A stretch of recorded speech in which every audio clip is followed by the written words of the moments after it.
Yo, yo, yo, yo, it's your boy Roc Star, host of the popular new podcast at my mama's house and Roc's house. And with that being said, I come to you humbly out of respect for life and life itself. You know what I'm talking about?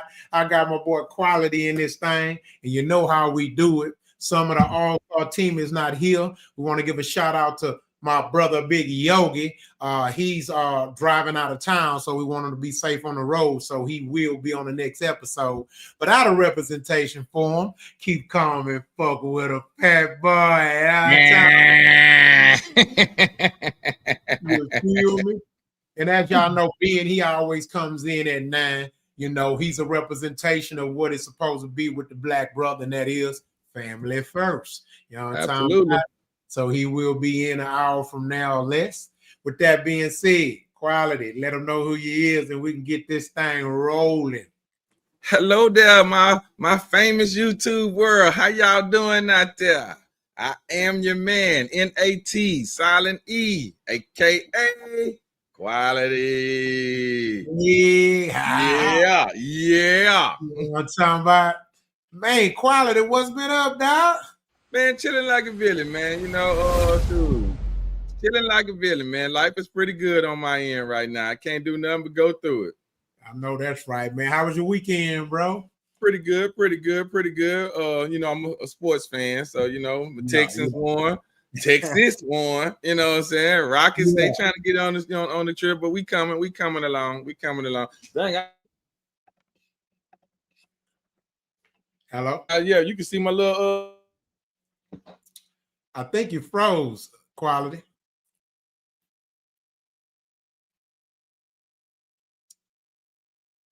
Quality, you froze. Come back out.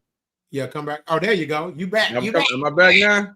Okay. My fault, man. Let me see. Make sure my connections and stuff is right. Yeah. My bad.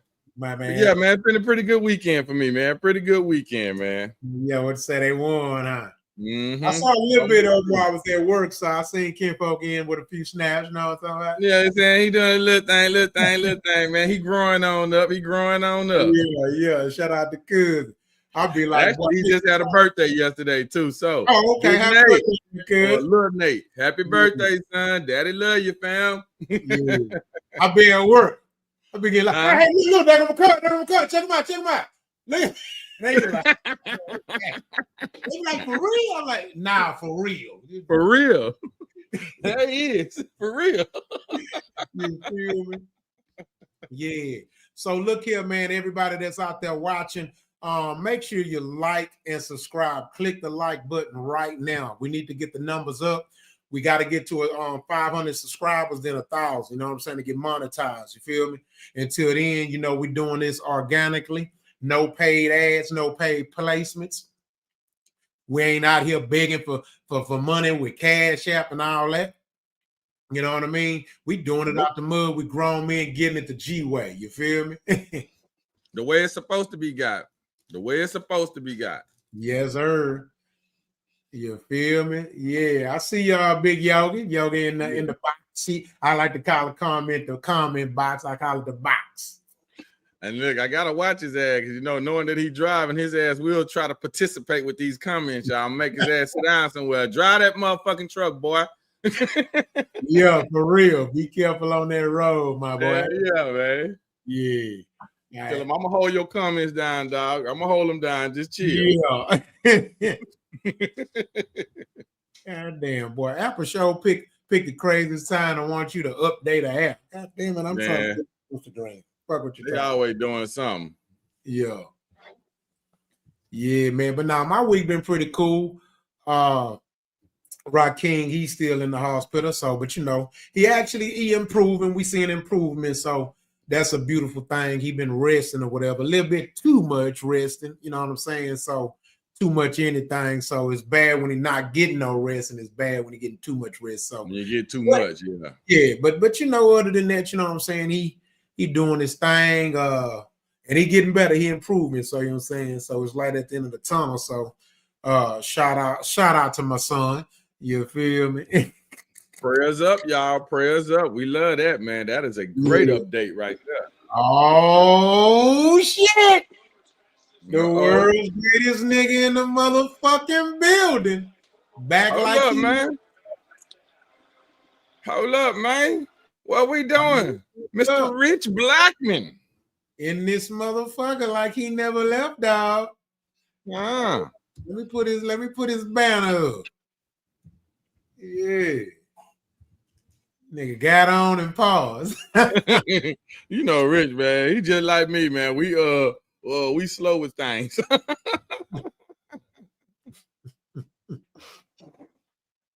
We slow with stuff, man. It take us a minute to adjust to what it is we trying to do. Mm-hmm. And it look like he's struggling for real. Yeah, hey, but I like a little new I'm here. I like that. I like it. Okay, I'm here. I'm eating right quick. I'm eating while y'all do. I wish I would see your ass eat now. I stick my elbow down your goddamn throat and make you choke it out. You ain't did nothing wrong. You ain't did nothing wrong. You on the clock, you at work, nigga. We got customers to tend to. Viewers, nigga. We got customers in line. I read it. Oh my nigga, you clocked in and time out I mean. I ain't never seen a nigga start lunch when he clock in. Look, when he clock in though, I'm like, God. Only the world's greatest nigga clock in and say, how y'all doing, man? I'm going to lunch, y'all. Look, that's him, man. That's him, man. That's how my niggas do it. Lunch was at least 4 hours after you done clocked in. You're supposed to give us something first, man. Something first before we do the luncheon. Only the world's greatest nigga can clock in. Only him. Yeah. Only him, man. God damn. Well, glad to see you back. F-150, what's up, baby? Man, what's happening, big dog? How you living out there, big homie? Yes, sir. Man, make sure you share that link. F-150 in the building. You feel me? F-150, make sure you share the link to your friends and family, man. You did? Yeah. Low key, I can't lie though. That's my dog, man. And he always shopping us out there. I love that nigga for that too, man.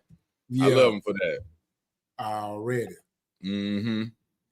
All right, man. I don't know where to start, man. We got so much. So I'm going through to see where we can start at. So this one I'm gonna start off at. All right, so did you hello? Yeah, I'm here. Did you watch the verses? I didn't watch it, Rock. I ain't gonna lie. I didn't watch it, but I can't lie. Wait. Let me say this part right here. As much information as you and Ben was putting out there, I swear I was there. You boy were throwing it out there left and right. I was damn near on all of it, man. I'm a YouTube. Yes, I sir. need to do it.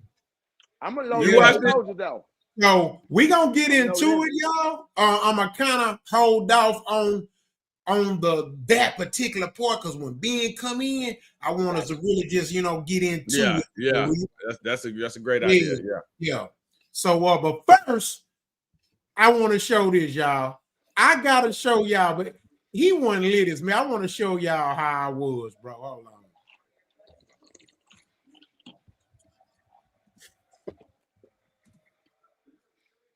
Where my goddamn?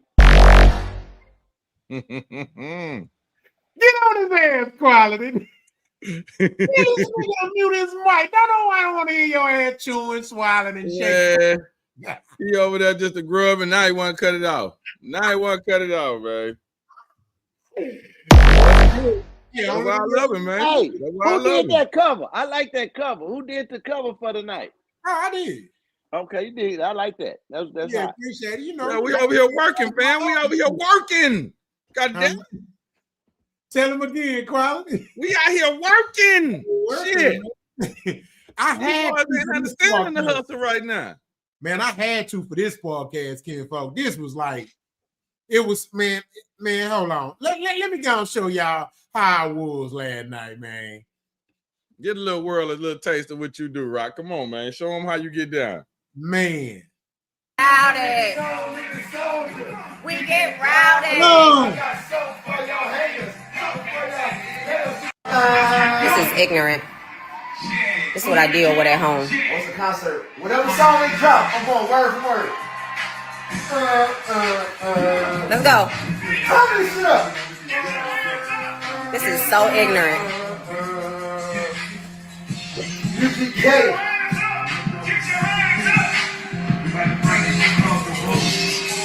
You heard me? Let's go. Let's go. Hustler, baller, gangster, cat killer. Who I That beat? boy live at 5 right now. Live at 5. Loud it. We get rowdy. This is ignorant. This is what I deal with at home. What's the concert? Whatever song they drop, I'm going word. Say My boy was that. in a full-fledged workout. Full-fledged workout. Man, I was going bananas. Say, listen, quality. Oh, shit. Quality. Yeah. My wife was like, what the hell? Bro, my wife was like, what the hell, and jumped into this nigga. That was her in the background, huh? Nah, I was just showing that video to kind of give you a connotation of how crunk I was. How you was getting it in. Yeah. Bro, but my wife ain't never seen that side of me. This nigga is going absolutely fucking nuts. I mean, she wasn't saying those words, but bro, she was like, okay. How many years y'all in, Rock? Y'all 3 years in that marriage, huh? Yeah, it's time for her to see all of it then, goddamn it. Yeah. Ain't no more hiding. It's time for you to see everything, goddamn. I can't hide no. We had a party. Me and my daughters, they cooked. We had a party. We had a watch party. Yeah. Yeah, they cooked. We had Caribbean food, all that, man. We turned up for real. Man, Kenfo, that was historic. My college years, I'd relive my college years all over again. And that one little moment too, boy. I ain't gonna lie. Yeah. That was one of the best 2 hours of me just enjoying just partying. Like, it was like I went to the club, Kenfo. I was like, God damn. I seen a lot of people on social media talking about it and all that, man. So I know it was live. I just wish I wasn't around. I was kind of busy, so I wasn't around when it was happening. But god dang, man, I could tell it was iconic. It was iconic. It was iconic, bro. Yes. I tell they say my girl Mia X too. They said she acted like I said. I know we're gonna talk about it later, but that's just a little hint there. Yeah, we're gonna get into it. Yeah. Hold your thoughts. Yeah. Hold your thoughts. We're gonna wait till Ben come in, gonna let Rich eat. We're gonna do it together because what a lot of people did, and then I was in this other chat. We all kept scorecard like a boxing match. See, that's what I was talking about. But y'all got was a scorecard. I hope Rick got a scorecard because y'all was keeping a score card in our chat. Hell yeah, it was that deep. It was that deep. Quality, it was that deep, bro. I got a fucking scorecard, dog. Yeah, boy. But that's how you know we was there, dog. We was in that moment at that time. Hold on, because I gotta get my scorecard. And I'm finna send it to me. I'm coming right back. Okay, all right. Mia X, right? I ain't gonna lie. My boy F-150 say Mia X did the fool. Like I said, we're gonna hold the comments about it because we want to talk about it when Ben and them get here. But I can't lie, F-150, you ain't lying. From what I heard, she did the fool. She left a lasting impression. I'll just leave it at that. Yep. She left a lasting impression. Hold on, because I got to send my my scorecard to my iPad, and then boom, I'm good now. I'm coming back. Oh shit! Oh damn! Hold on, man. Yeah, this motherfucker keep coming out. Yeah, you ain't supposed to be giving out that much information now. Shit. That's right. Yeah. Okay. So we got. Let me see. Let me get my tally up right quick. Come on. All right. No limit. All right. Hold on, Miss Watt. How you doing? No limit, Miss Watt. Okay. Shout out to Miss Latammy Watt. How you doing? Keep Hope all is good over there with your mama. Quality, keep the Yeah. talent going. You gotta keep that college going. Cash money. Yeah, cash money. I'm a no limit soldier. No limit. Soldier. Rich, you're a no limit soldier, Rich. What? I was You're a no raised limit on the soldier. red base size of some bullets. See? Yeah. I'm no limit, man. No limit in the high, man. No limit in the high. No limit, man. Oh shit, man. We go tally it up all at the end of the night. That's when I'm gonna tell you all the results. Now. We don't need no miscount quality. That's what I say. I'm gonna tell it to you at the end of the night. I'm tallying it up. Okay, gotcha. Let's see. Okay. So let me see what Tammy say. Okay, Tammy said no. She team no limit, man. Team no limit. Yeah. Okay. All right, what we got? Who else? Oh shit! Every time I save me a plate, it's glad, man. You know, Yogi over here trying to get in this goddamn refrigerator. That's what he doing. Oh, that's what he doing. He trying to get in the refrigerator. Already. Yeah, y'all make sure if y'all watching, put your votes in, man.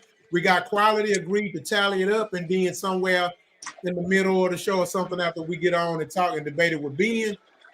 Then we're gonna see what the viewers say on who they think. You know what I'm talking about? Rich, talk to us, man. How was your weekend? Hey man, I can't complain, man. I'm here, man. It was a weekend. It was a wet one though. It rained, you know what I'm saying? It didn't stop nothing though, but you know, hey, we needed it. Already. I'm here, man. Also, first before we get started, well, we didn't got started, but I want to just give a shout out and let Jamaica know that they are in our hearts.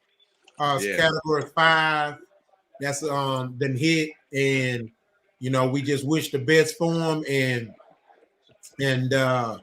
we just want everybody to fare well, and we just want to, you know, if you pray, you know what I mean. If you can do any type of community service, definitely take advantage of that. As far as humanitarian, I told a friend today that if my son wasn't in the hospital, I would have got the E2 visa, and I would have definitely went and helped. For those that don't know, if you have a passport, anytime there's a natural disaster or anything like that, or you want to do community service abroad outside of the country, internationally, you can sign up for an E2 visa. It normally takes 60 to 120 days to get it, but depending on the situation and the severity of the outcome, you could get it quicker than that. You know what I'm saying? If they need people instantly, they'll stamp it. They'll stamp it quick. So I know for a fact, and also your job is protected by law. They can by law. So when you come back home, you still got your job. Yeah, they cannot do anything about it. Cannot terminate. They cannot end your contracts or nothing like that. Yes, they cannot fire you. That's law. So that is law. Yes. Yeah, so don't think that that you can't do it or you have to worry about your livelihood. No. So that just shout out to those that don't know that. You know, some people don't know. So one of the things I love about our show is that we let people know that may not know, and that's the beauty of it. So shout out to Jamaica. Chanel Tima, she also said our prayers are for Jamaica. So absolutely. Quality, please add to it because I know you do. Mm-hmm.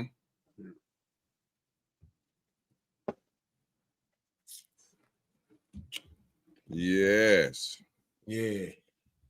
Yeah, but shout out to Jamaica. So remember, I think it's the E2 visa. Yes, it's the E2 visa. Yeah, I think it's the E1/E2 visa, something like that. But yeah, so I definitely would have signed up simply because for one, it's Jamaica, and then two, them our people. You know what I'm saying? My people, exactly. Native people. So if my son wasn't in the hospital, I would tell people where I say, boy, my son wasn't in the hospital. I said, nigga, what, go to Jamaica? You get to enjoy it and help your people. That's a double. A double whammy, man. A double whammy. That's a double win, man. Mm-hmm. Yeah, so all right, so Big Yogi, my boy on the road. Safe travels to our brother Big Yogi on the road. He say about an hour and a half. Remember, don't speed. I'm gonna kick your ass. About an hour and a half out. That motherfucker speeding, goddamn it. Last I checked, he was 2 hours out. You moving too motherfucking fast, nigga. Shit. Put that goddamn truck down. All right, we gonna gang jump you, Yogi. Look, it's gonna take a gang goes as big as that nigga.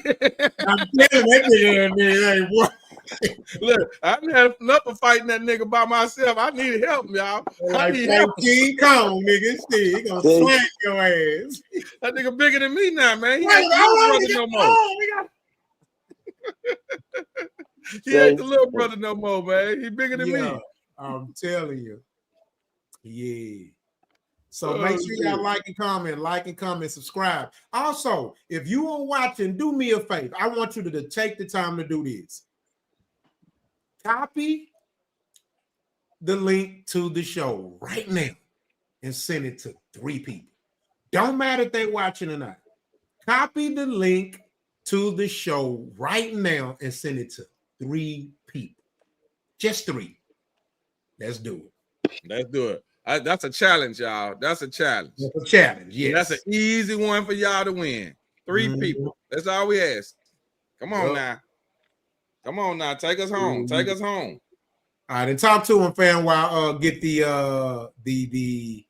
icebreaker ready. So as y'all know, we do have an icebreaker for every part of the show. Every show we do, there will be an icebreaker in the beginning of it. And right now, of course, Roc is setting that up. So with that being said, we waiting on it to get done. But I think that challenge that he just issued out, y'all, that is major. I think that is so easy to complete, y'all. Just 3 people. 3 people. Each one of us are going to help us get better. And helping us get better means that we're trying to help you get better, because the information that we bring into you, we feel is very good and positive information to help you all grow, help us grow as a people. We want to bring everybody with us. I know sometimes we have some little things that we say, yeah, we still feel the way we feel, but yet my goal, my heart, I'm trying to bring all y'all with me, man. I ain't trying to leave nobody behind. If I make it to the promised land, I want every last one of y'all to make it with me. That's just in my heart now. I know that may be unrealistic, but that's in my heart. That's just how I feel. I want to bring all y'all with me. And my man Rich Blackman in the house, man. We ain't seen you in a while, Rich. Hey, man. Hey, I've been here in spirit, though. You know what I'm saying? You been here in spirit? Oh, man. Yes, sir. You know, I'm Sagwa fan. I'm everywhere. You know what I'm saying? Everywhere. When I'm not there, I'm here. You see? See, we got some new people in our YouTube world right now, man. I need y'all to know, man. It is a privilege. It is a privilege for y'all to be talking to the world greatest. The world greatest, y'all. It's the reason why this man got that name. Y'all wait till he get going. He real calm right now. Wait till he get going, y'all. Yeah, man. We calm, hey. You know what I'm saying? Yeah. I'm just letting them know, man. We done picked up some stuff since you've been gone. So, Rich, you know, we got to make them understand, man. They ain't seen you. Sir. They ain't seen you. They got to know you. They got to know your motherfucking ass. They don't know me. Yes, yeah. We don't do that. Crazy talking about Chris Brown on me $100.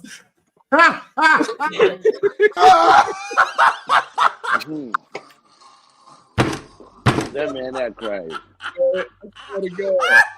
What's this boy driving and making all these goddamn comments? What Chris Brown done, man? That is funny as shit. Oh my God, man. What you done to Chris Brown, man? Ever since that Kevin McHale situation, people been making memes and funny videos. Chris Brown, you owe me some money too, man. What's up? Yeah, man. I felt that nigga, man. He cried. I bless his heart. Kevin, you did this to yourself. You should have known. Goddamn right. Come on, man. Should have known where we was going with that one, huh? Hey, oh man, listen. That's grown folk business. This nigga say Chris Brown on me 100. Yogi, you is silly, man. I'm with him. We need to get that 100, Yogi. I gotta get that back, goddamn. Hold on now. We're not gonna say when you call and asking for it. Look at me now. See? All right, y'all, let's go into the icebreaker, man. Let's do it, man. Everything gonna kind of be hip-hop related. So this is connected to hip-hop, kind of the sports related, because we're talking about the NBA scandal today too. So let's get it. It's just funny as hell.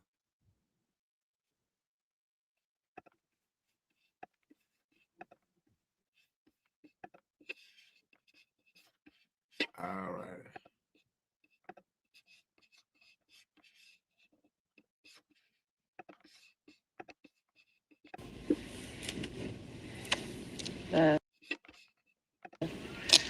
That is Damn, what happened? unbelievable. That is a bad one. That really, really. Well done. You ready for this one? God. What you need ibuprofen for when you have a perk? The lean back. I literally can't stand you and I love you. Coming up. Well done. You ready for this one? God. What you need ibuprofen for when you have a perk?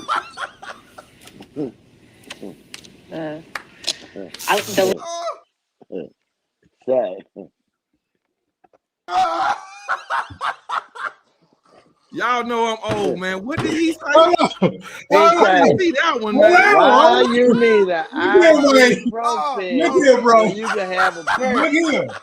Look, man. I mean, the shit ain't funny. Oh, wow. But the shit Come funny. on, man. Oh, wow. God. Say. Oh, wow. That is mind blowing, y'all. Say. We ain't learned yet. I know it. We ain't learned yet.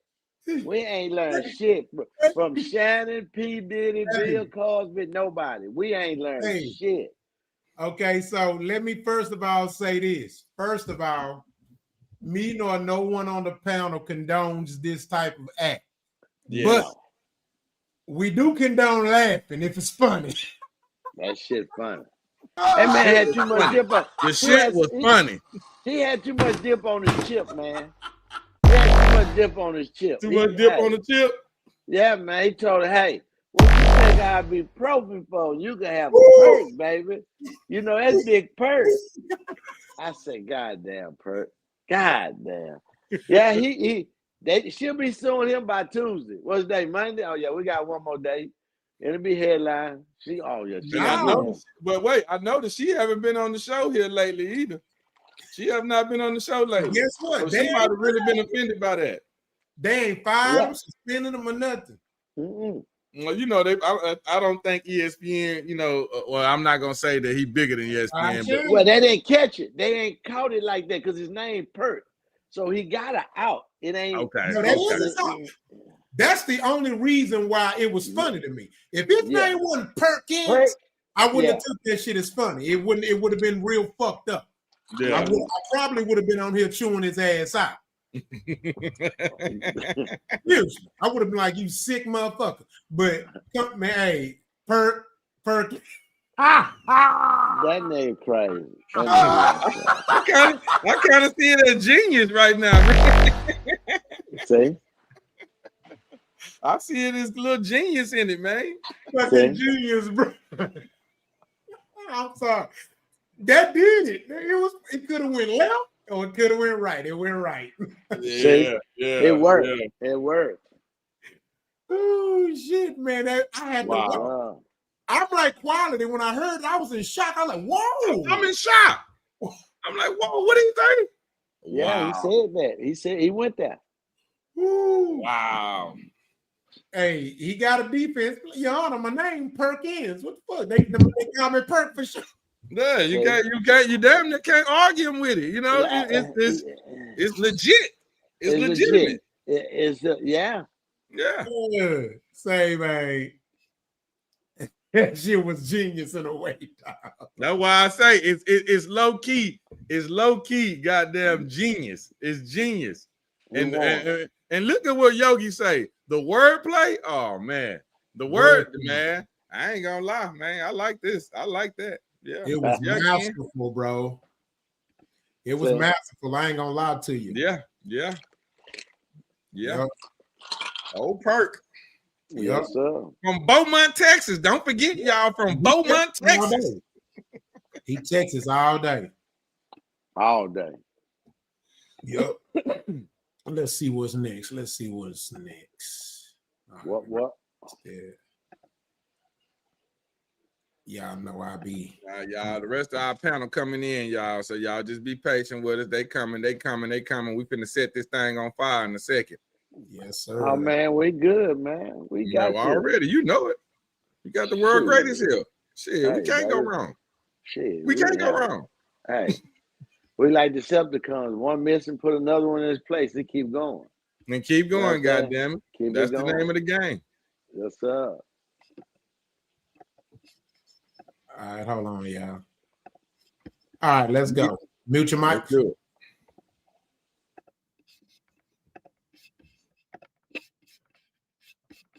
A collegiate athlete,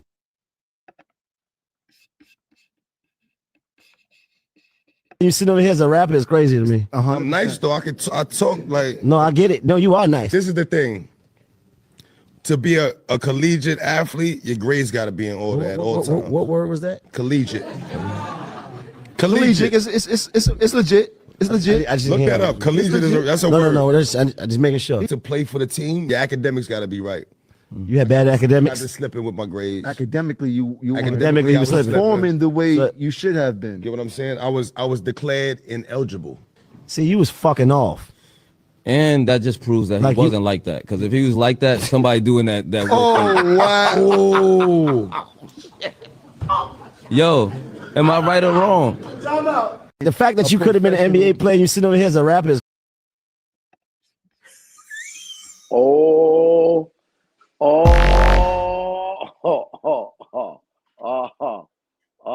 Hey, man. Oh, goddamn. Listen. Damn. That was funny. Hey, it ain't funny, but it's shit funny. That nigga ain't, He called it for what it was. A question turned this man into a whole liar. Because he didn't say you wasn't. He didn't say you couldn't. He just said if you was this, they would have bypassed them grades. If you was that. So by them not, I know you wasn't shit. So I mean shit. Hey, god damn.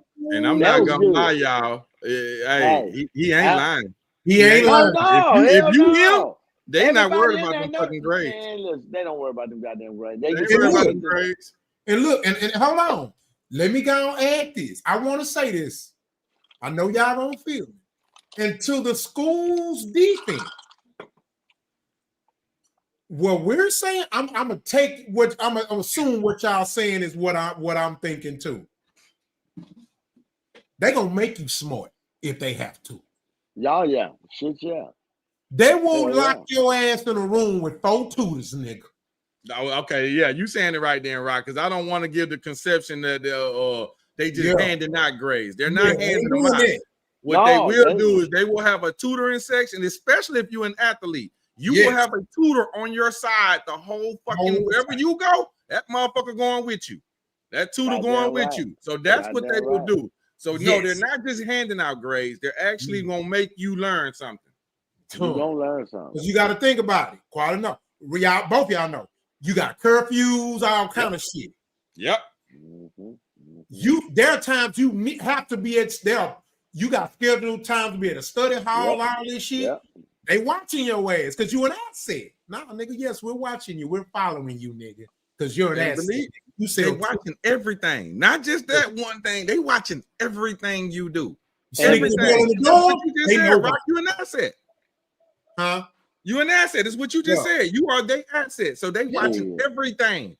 Everything. Everything. When you go home, they might have somebody watching your ass. Hey, quality. They ain't gonna tell you. They know when you snuck the girl in the room. Yep. They know all that. Oh, they know all that. They got cameras that tell them everything they need to tell them. They know. Now they might not tell you they know, but they know. They know. Y'all ever seen that interview with that Carmelo Anthony did, he gave the game. So it was his couple of first seasons, right?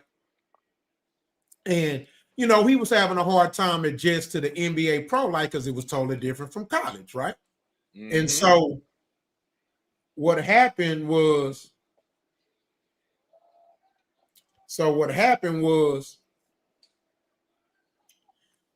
he said that a close friend of his who worked in the NBA had a conversation with him and gave him some game, some inside game. And guess what he said? He said, "You want to know what this dude told me?" He said, and the dude said every player don't get told this, but he said, because he cut it for him so much. He told him, he said, you know your homeboy that sell drugs? The NBA know about it. He said, you know your cousin that went to jail for murder? The NBA know him too. Yep. He say, you know your sister boyfriend who in that gang? The NBA know him too. He say the NBA know everybody you know or connected with. He's saying they've been knowing it since you was a prize pick. Exactly. Since you were being scouted.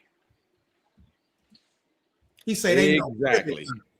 He say, and that's when he told him, he said, bro, the NBA worked directly with the feds. He ain't lying.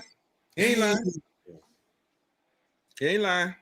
You know he ain't lying. It makes sense. I say that's deep. He say you an asset. Carmelo Anthony say, man, you think they just giving out $100 million contracts and they ain't tracking you? See, that's what they don't understand, Roc. That's what they don't understand.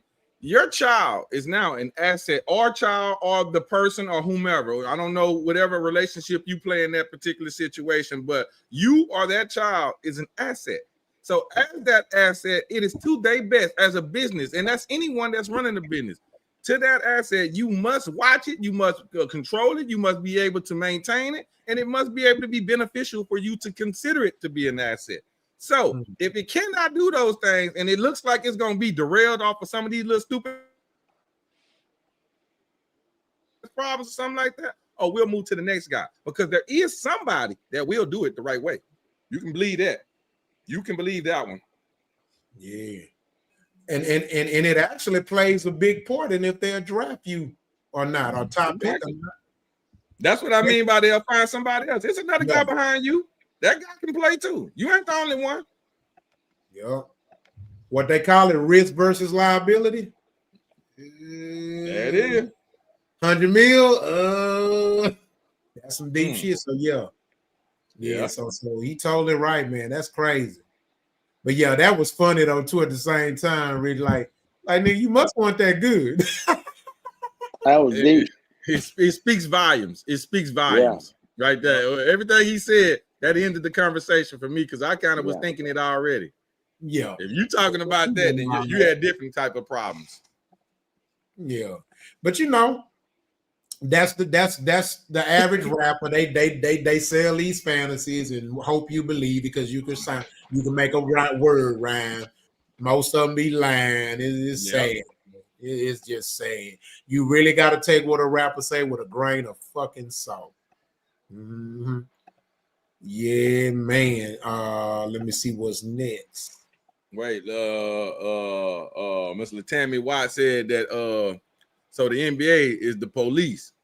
They do have their own like FBI's and they look, well, I don't want to say FBI because they're not a part of that unit, but I'm quite sure some of them came from the FBI to work for the NBA so that they can do the same type of work. So yeah, they do have their own little, force, if you will. Yep. Yeah. Roc said it. Anytime money involved, like Roc said, anytime big money involved, they them people don't trust you. They watching you. They watch you. They watch you like a hawk. You think you free and clear. Shit. Yeah. All right.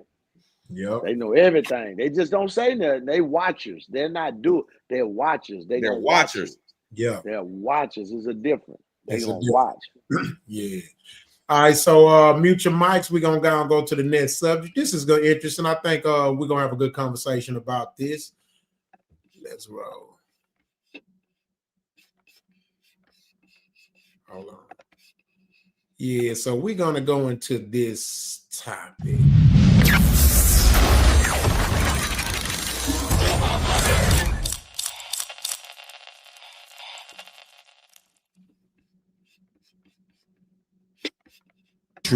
Not on.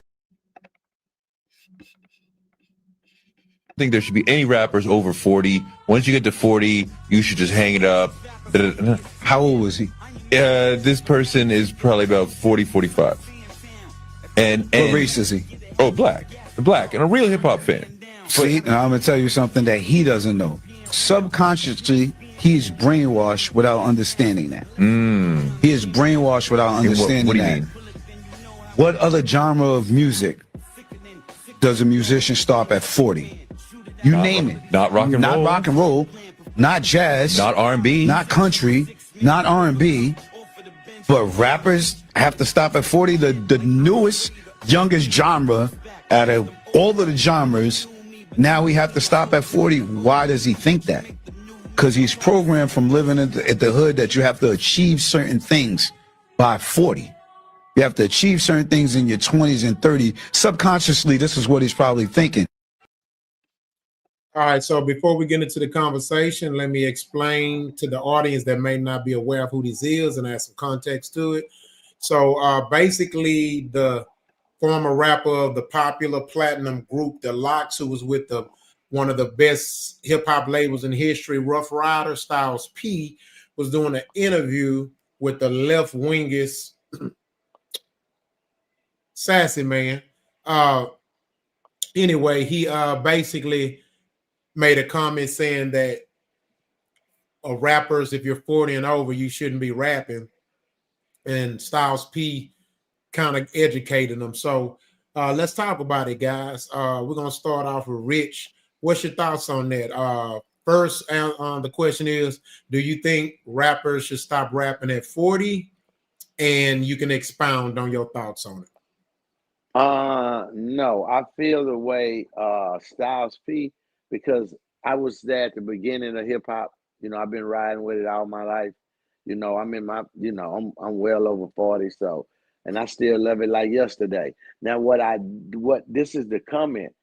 As you get older, your content needs to change.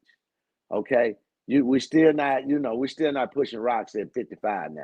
You know what I'm trying to say? You know, we can't do that now. You know, we ain't putting up getting the honeys like we used to. You know, we got that dad bod. It's coming on in. You know what I'm trying to say? We don't work out and eat right. So, you know what I'm saying? Let's keep it 100. Just rap about something everyday man your age could go to. You know what I'm saying? That's what they did with the old music.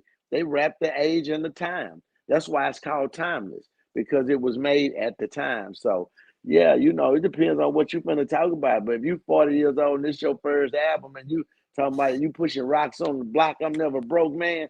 No, you need to go UPS high, Amazon, give you a little Amazon, all right. You know what I'm saying? Ain't nothing wrong with how you get your money as long as you get your money. Hey, listen. But no, I really hate that they put a stigma on rap. And plus the youngsters, they trying to steal it from you by calling you old school. Nigga, we started this shit. We ain't old school. You niggas new. You know what I'm saying? We letting the youngsters have too much say about some shit we started. I don't understand that still. You know what I'm saying? You niggas, hey, y'all do not make the rules of the stigma how this shit go. You know what I'm saying? No. And you can't buy your way in this bitch. No, you got to rap. You got to know how to do the art form, rap, rhythm and poetry. That's what it stands for. You know what I'm saying? You can put gangster in the front, Christian, street, hood, whatever you want, but it's still rap. Exactly. Rhythm and poetry. So yeah, ain't no too old for poetry. It's just what's your content, what you're talking about. You know what I'm saying? That's all I say. You know, it's something for everybody. Gotcha. You know, man, Yeah, you dropped a hell of a bar in that. He did. He did. He did. You dropped a hell of a fucking bar. Nigga, I have to write it down a minute because I'm gonna clip that. Let me hear. I just want to say it because it sounded good, but Rich said it, y'all. He said, "How you gonna have some say so about some shit that we fucking started?" Man, I'm fucking goddamn flabbergasted. This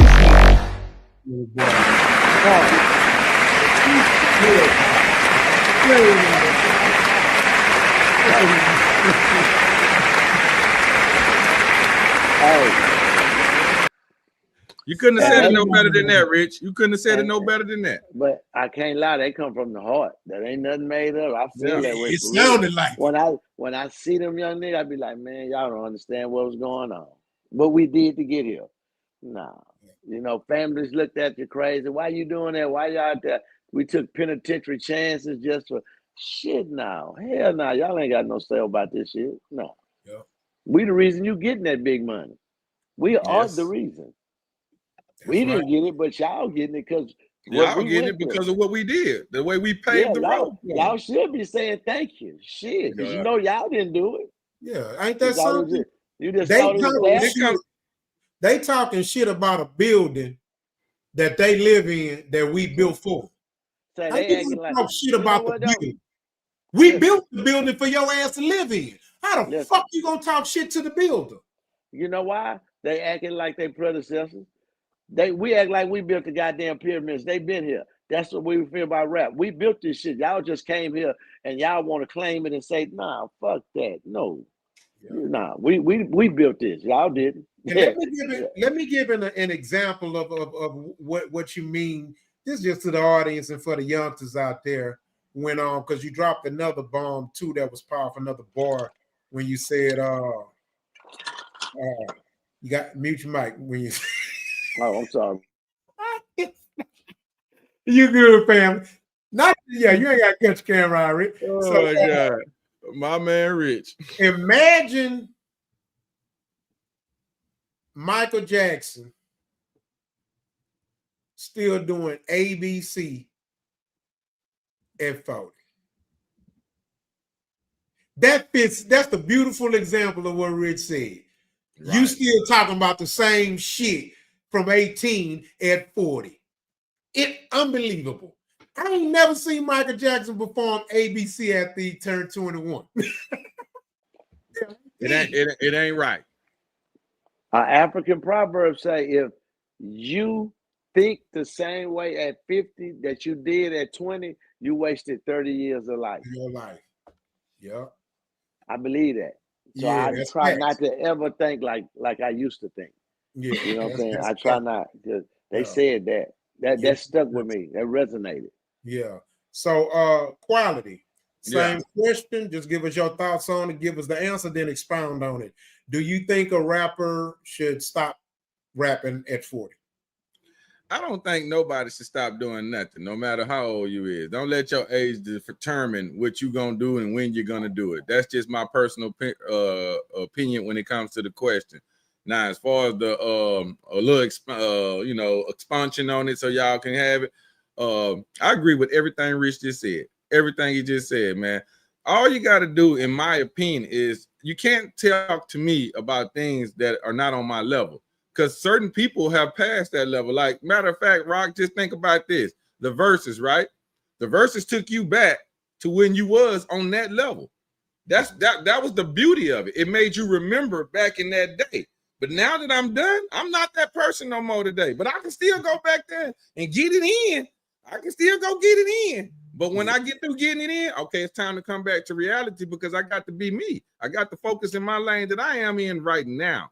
Not back then. Right now, that's the key to it right there. So yes, absolutely. Rich hit it on the money. Yeah, Ben, what's good, baby? What's up with y'all, man? Peace to the panel. What's up, Rich? Long time no see, fam. Hey, man, I'm here, baby. I'm here. Yeah. So I'm gonna spin my soliloquy and then we'll let Ben end it. And before we go to the next subject, so when I see. How can I say this?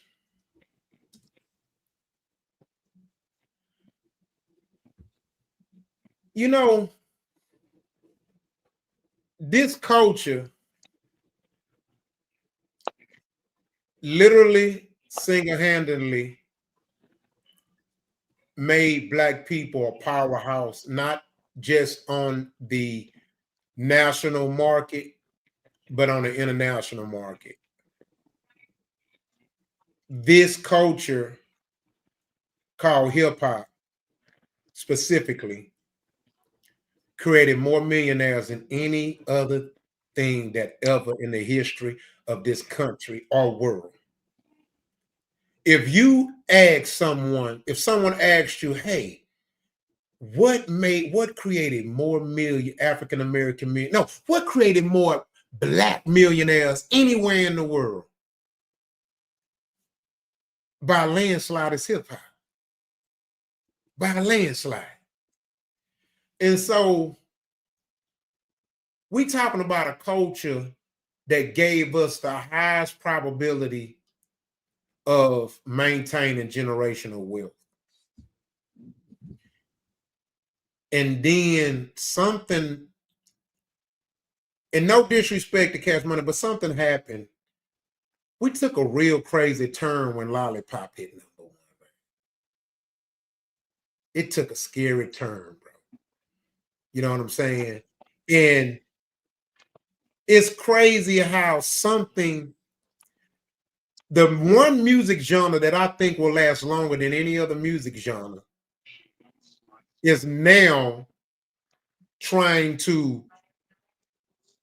minimize the lifespan of it. And that's what I don't like and that's what I'm afraid for, because it's almost getting to the point to where our own culture is unintentionally killing hip hop when it's actually a genre that can last longer than any other genre. And I'm talking about as far as being on the scale it's at. You know what I mean? Jazz was big, but man, we're talking about this genre here is 60 years old. It's still the number one genre in the world. In other cultures, in other forms of music, it usually starts to fade around year 40, right? And then a lot of them didn't last 30 as far as being number one. You know what I'm saying? Yep. Disco was what, 15, 20 years? Right? You know what I'm saying? Soul, was what, 20, 30 years? You know what I'm saying? I'm being number one. Nigga, rock and roll, 30, maybe a little bit more. You know what I'm saying? I think the only thing that has stood the test of time that we can say is close or maybe have had longer as far as being number one was probably classical music. But hell, they ain't having instruments back then, so they had no choice but to accept that shit. It wasn't nothing else left. You know what I'm saying? But nah, man, I think it's disrespectful to the culture. And I was taught that Wise Man told me that music is a reflection of the reality of the people. A Black Panther said that. He said music is a reflection of the people, and it's pretty much kind of accurate. You know what I'm saying? It's very accurate. Very accurate. Yeah, and so, but I'm confident that it's gonna make a turn. We need more Kendrick Lamars, we need more J. Cole's. You know what I'm saying? We need more big crits, man. We need more of those. And I'm not just holding people. I ain't saying like the quote unquote throwback rappers. You know what I'm saying? I love it all. You know what I'm saying? But we need a balance. We're getting bombarded with too much gangster rap and drill music, and that's the problem. You know what I'm saying? You feel me? Hey, and I don't want to hear Common. I love Common. I don't want to hear Common at the club. I'm sorry. No, I'm a probably cuss the DJ. Really, nigga? I'm in the club, nigga. Not that. Goddamn me some motherfucking me goddamn me Yin Yang Twins, man. Shit. Play some goddamn me shit. What's that Atlanta group? The goddamn the Migos. I'm in the club. I hate to say this, but a sign of it was dying when women started leading in rap. When they was number one, when them ladies took it from the men, that shows me like the death or something. You know what I'm saying? I'm just being honest. When ladies got it, I know it's at the end. Ain't no more men to stand up, and the women doing it better. That I say, yeah, this don't look too good. Because I think that was. I'm not knocking the ladies. Like I'm not knocking the ladies. I'm just saying that's just what it is. Mm-hmm. With the music, with the rap. Well, it's taking a lot of hits, so Rich, that was definitely a major blow. Now, when I started to notice that when they started to get all the record deals, I knew that's what I'm talking about. Yeah, that's I'm like, okay, now them Jews is slapping us in the face. Now, like they're not gonna mess with us. Now we're gonna give it to your woman so they can think they're better than you. They already when they move the money. When they move the money. Mm-hmm. Like they did welfare, they move that money. Boom. Yeah, they move that money to them women. It's over. It's over for the hip hop. The men out the way because the women unite. So I was like, dang. Well, I wouldn't say that. They're just giving it to them. They get no. Look, whoever get to feed you, they can feed who they choose to. That's right. And that's who they feed. That's who they feed, goddamn. Yeah. Ben, you went yet? Okay, so we're gonna let you go, Ben. So the question was, was you able to see the video? Nah. Okay, so we can give you some. It's real simple. So Styles P of the Locks, he did an interview, and so the guy interviewing him. He said he think that rappers should stop rapping at 40. So Styles P kind of pretty much checked, was like, "What are you talking about?" He was like, "The other genre music don't have an age limit." He was like, "Hey, they all rock out till they dead." And so that's the conversation. So the first question we want you to answer is, do you think 40 is too old for a rapper to be rapping or practice his art, and expound on it? No, not at all. I think it's a different target audience. And me as a 41-year-old man, when I'm listening to rapping, it's some of the other artists that I may listen to. I don't listen to too much new rap, to be honest, not like a whole lot of new artists, but sometimes I want to listen to something that I can generally relate to, just the perspectives of life.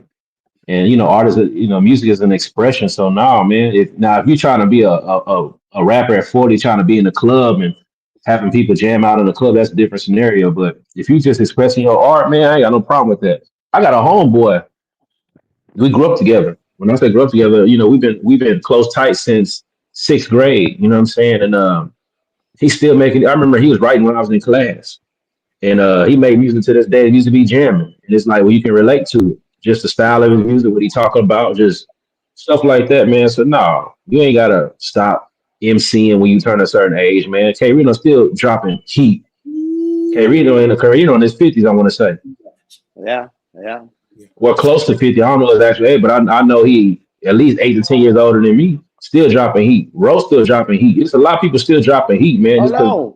My age got nothing to do with that. Let him cook, Rich. Hold on. Let him cook. No, that's it. Yeah, that's they still dropping heat, man. So I don't know if people are expecting of an MC and what they think it should always be like this, but hip hop has a lot of different, expressions in a way. It could be music about what's going on in the streets. It could be music about how you perceive life. It could be music about this is when you get to this age. This how you may want to move.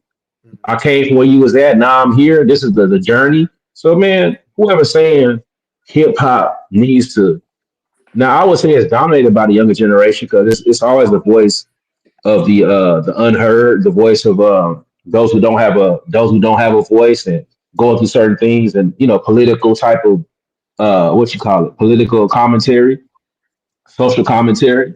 Hey, but man, sometimes I want to put on some music where I can relate. You know what I'm saying? I can't relate to the streets like that, man. I'm 41 years old, man. I ain't in the streets, but I can relate to somebody talking about life. You know what I'm saying? And how to go about, put money here to do this with it, or how to approach people in certain situations. Like, when you get older, you pick up that wisdom. So yeah, I'm all for, you get older, keep making your music.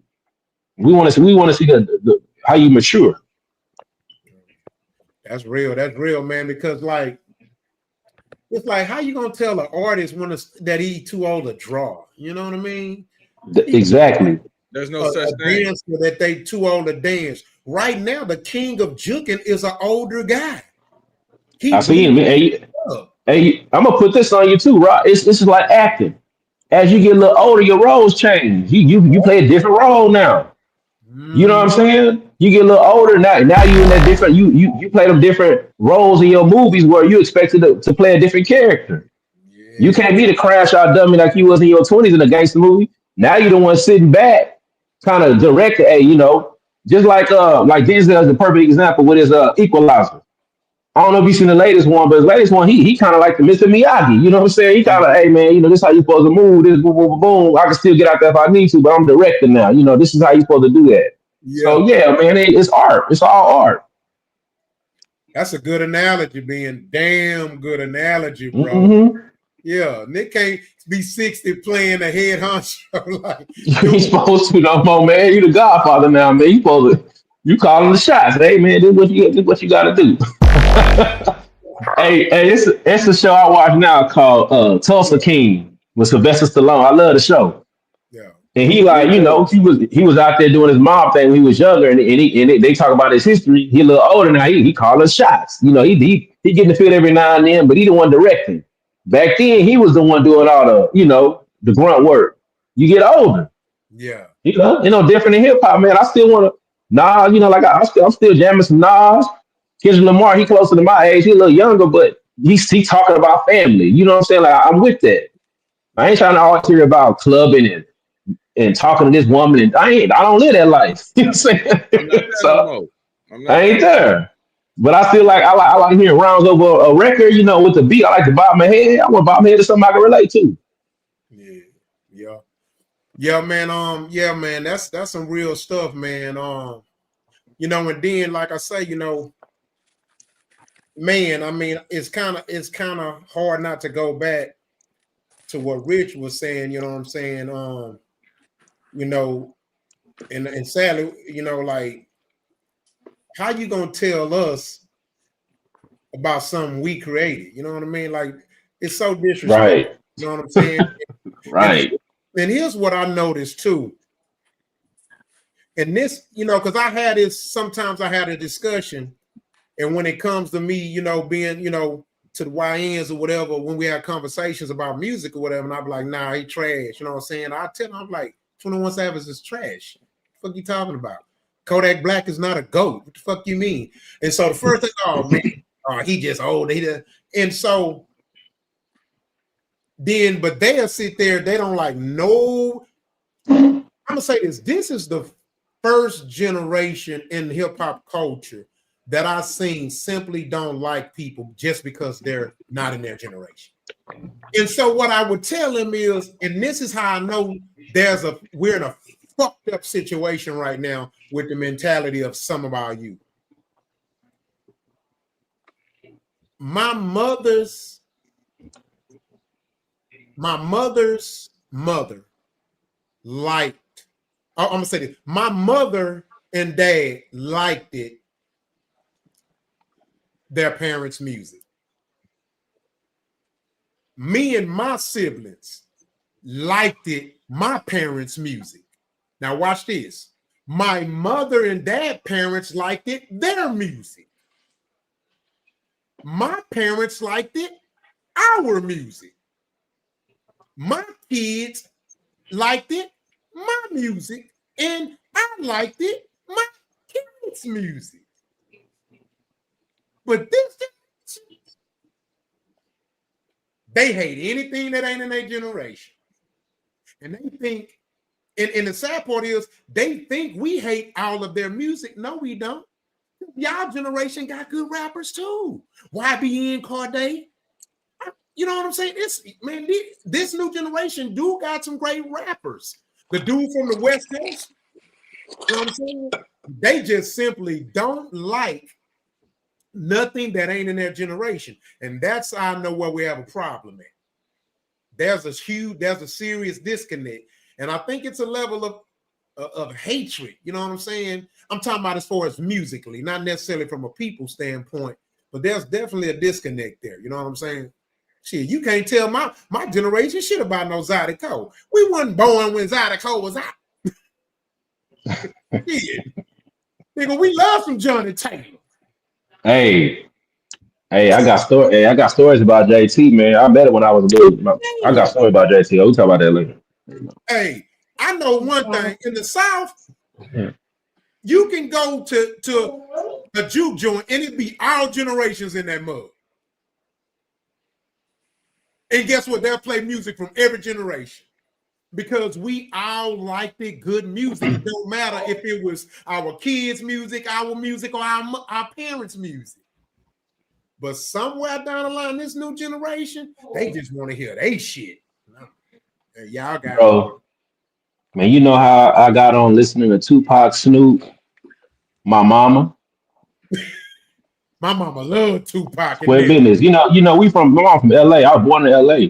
Yeah. Man, and my mom, Friday nights come around, especially when it's a Tyson fight. Boy, she cut that music, and my auntie used to DJ. Yeah. Boy, my mama turn on that stereo. You know how back in the hood, you open up the windows and doors and let your music just blast out. Everybody in the neighborhood just jamming.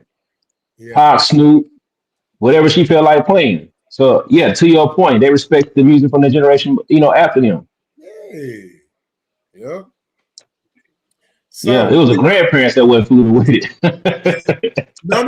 Hold on, though. But being to my generation. but look, but to your grandparents' defense, not gonna lie, they was a little torn on the gangster rap. Yeah, it's a gangster rap. That's what it was. And the R&B, they thought the R&B was too sexual. Yeah. They thought certain songs. What I'm saying, it was music that they liked it though.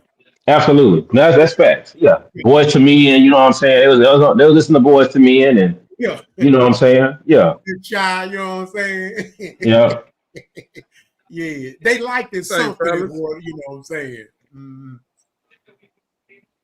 Pink. All right. I just want to take a second, y'all. Hey, Coach Pink, how you doing?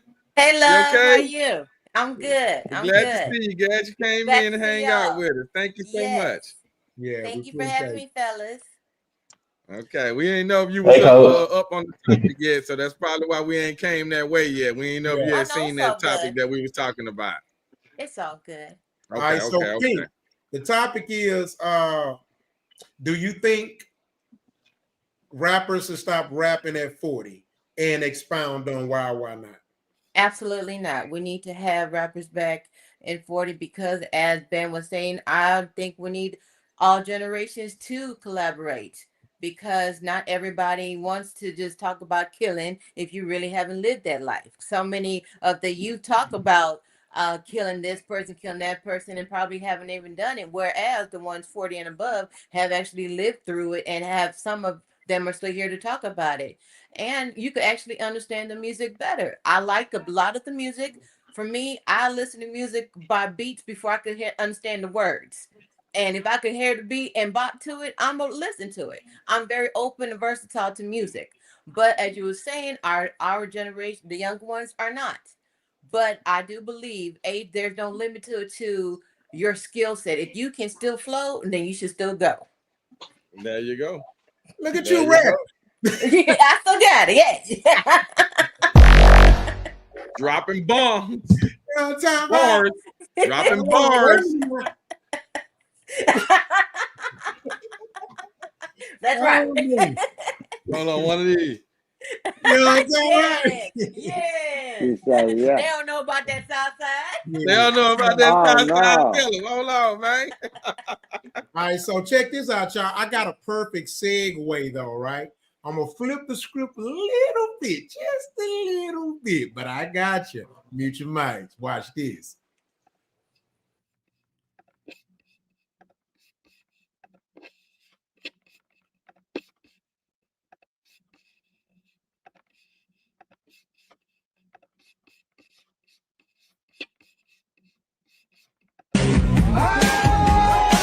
Can't touch this.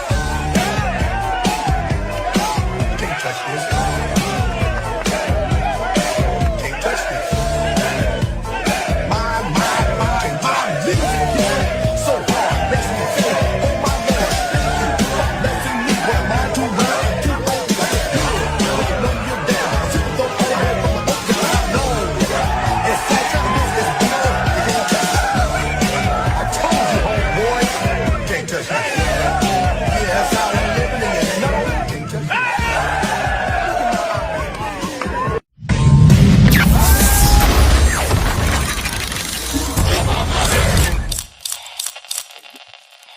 All right. So before we get going, I want to add some context. I want to go first on this one because I just want to let y'all know the reason why I did this, right?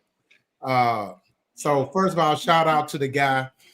He's a football coach, and so, but he's also a former dancer. He was with MC Hammer.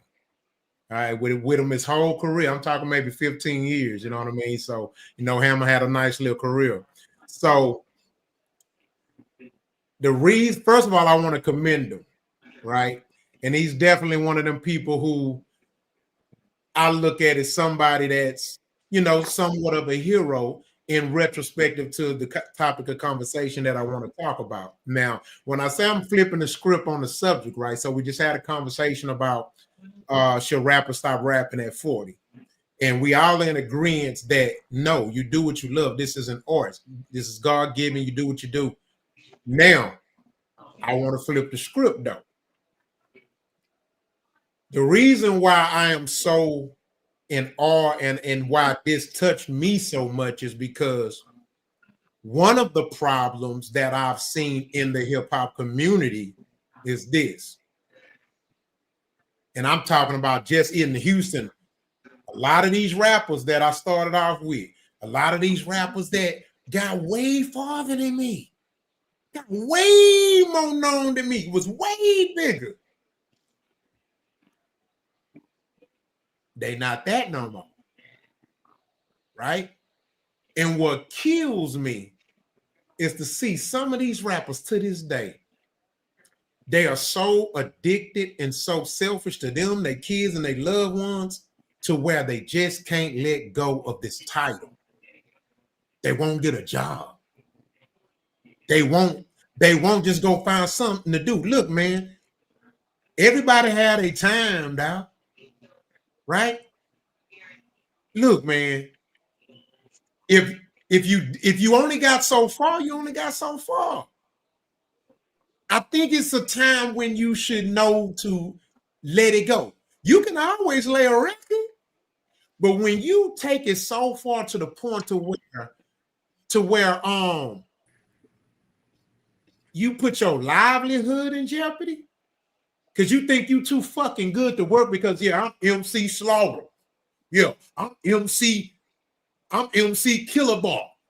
Like, it's just, for me, someone who was that nigga, not that, but I'm saying someone who used to rap and was deep in the game, it was a career for me.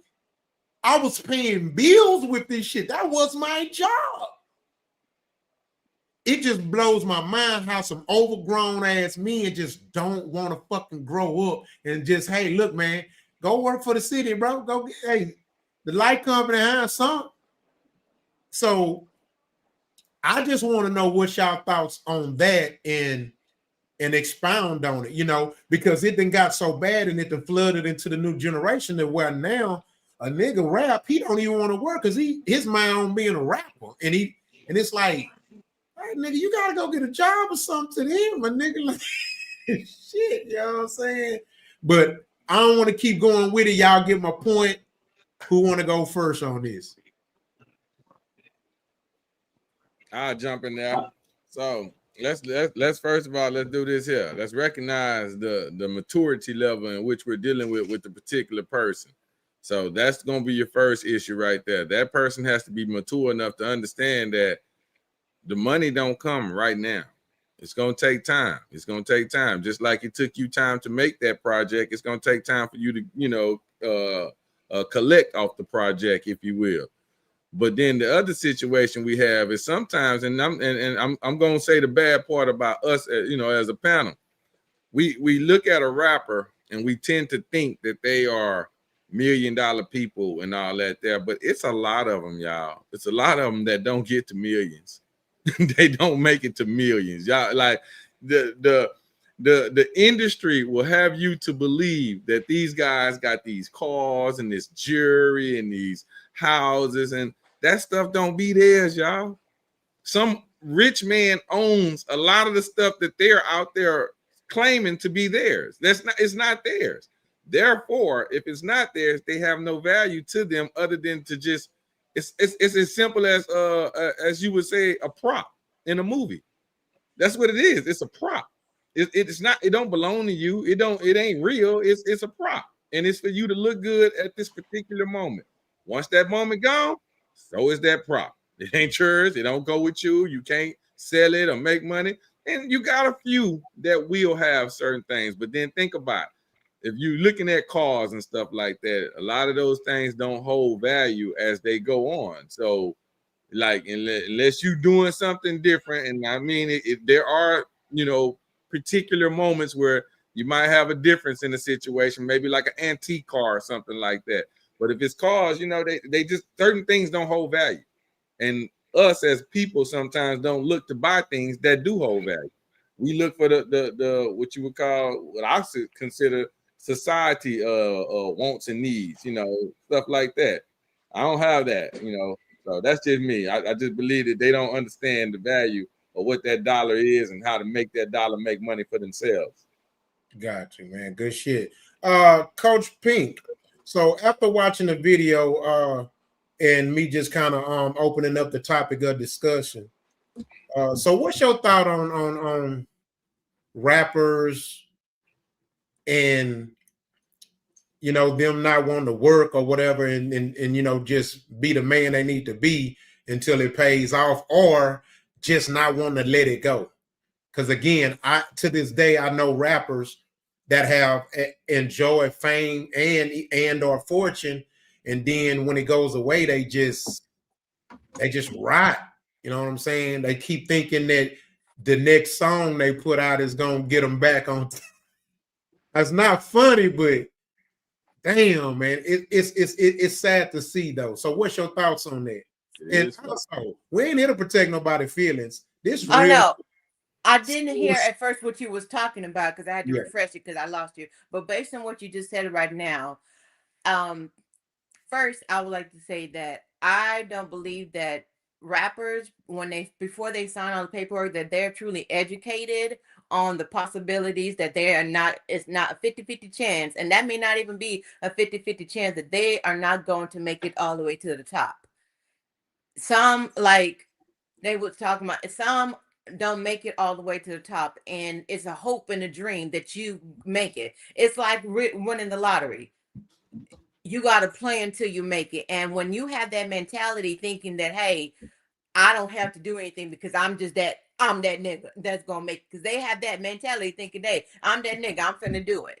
But and that's the problem with them now, because they think they are that nigga and they gonna make it. And that's why you see so many people over here still trying to sell this, still trying to do this, still trying to do this, living at their mama basement or wherever they stay, because they are not ready to go ahead and work. It's okay to have that dream and to wish that you can make it. But at the same time, you got to have a plan B all the way to Z if you do not have the money to stabilize yourself to pay your bills.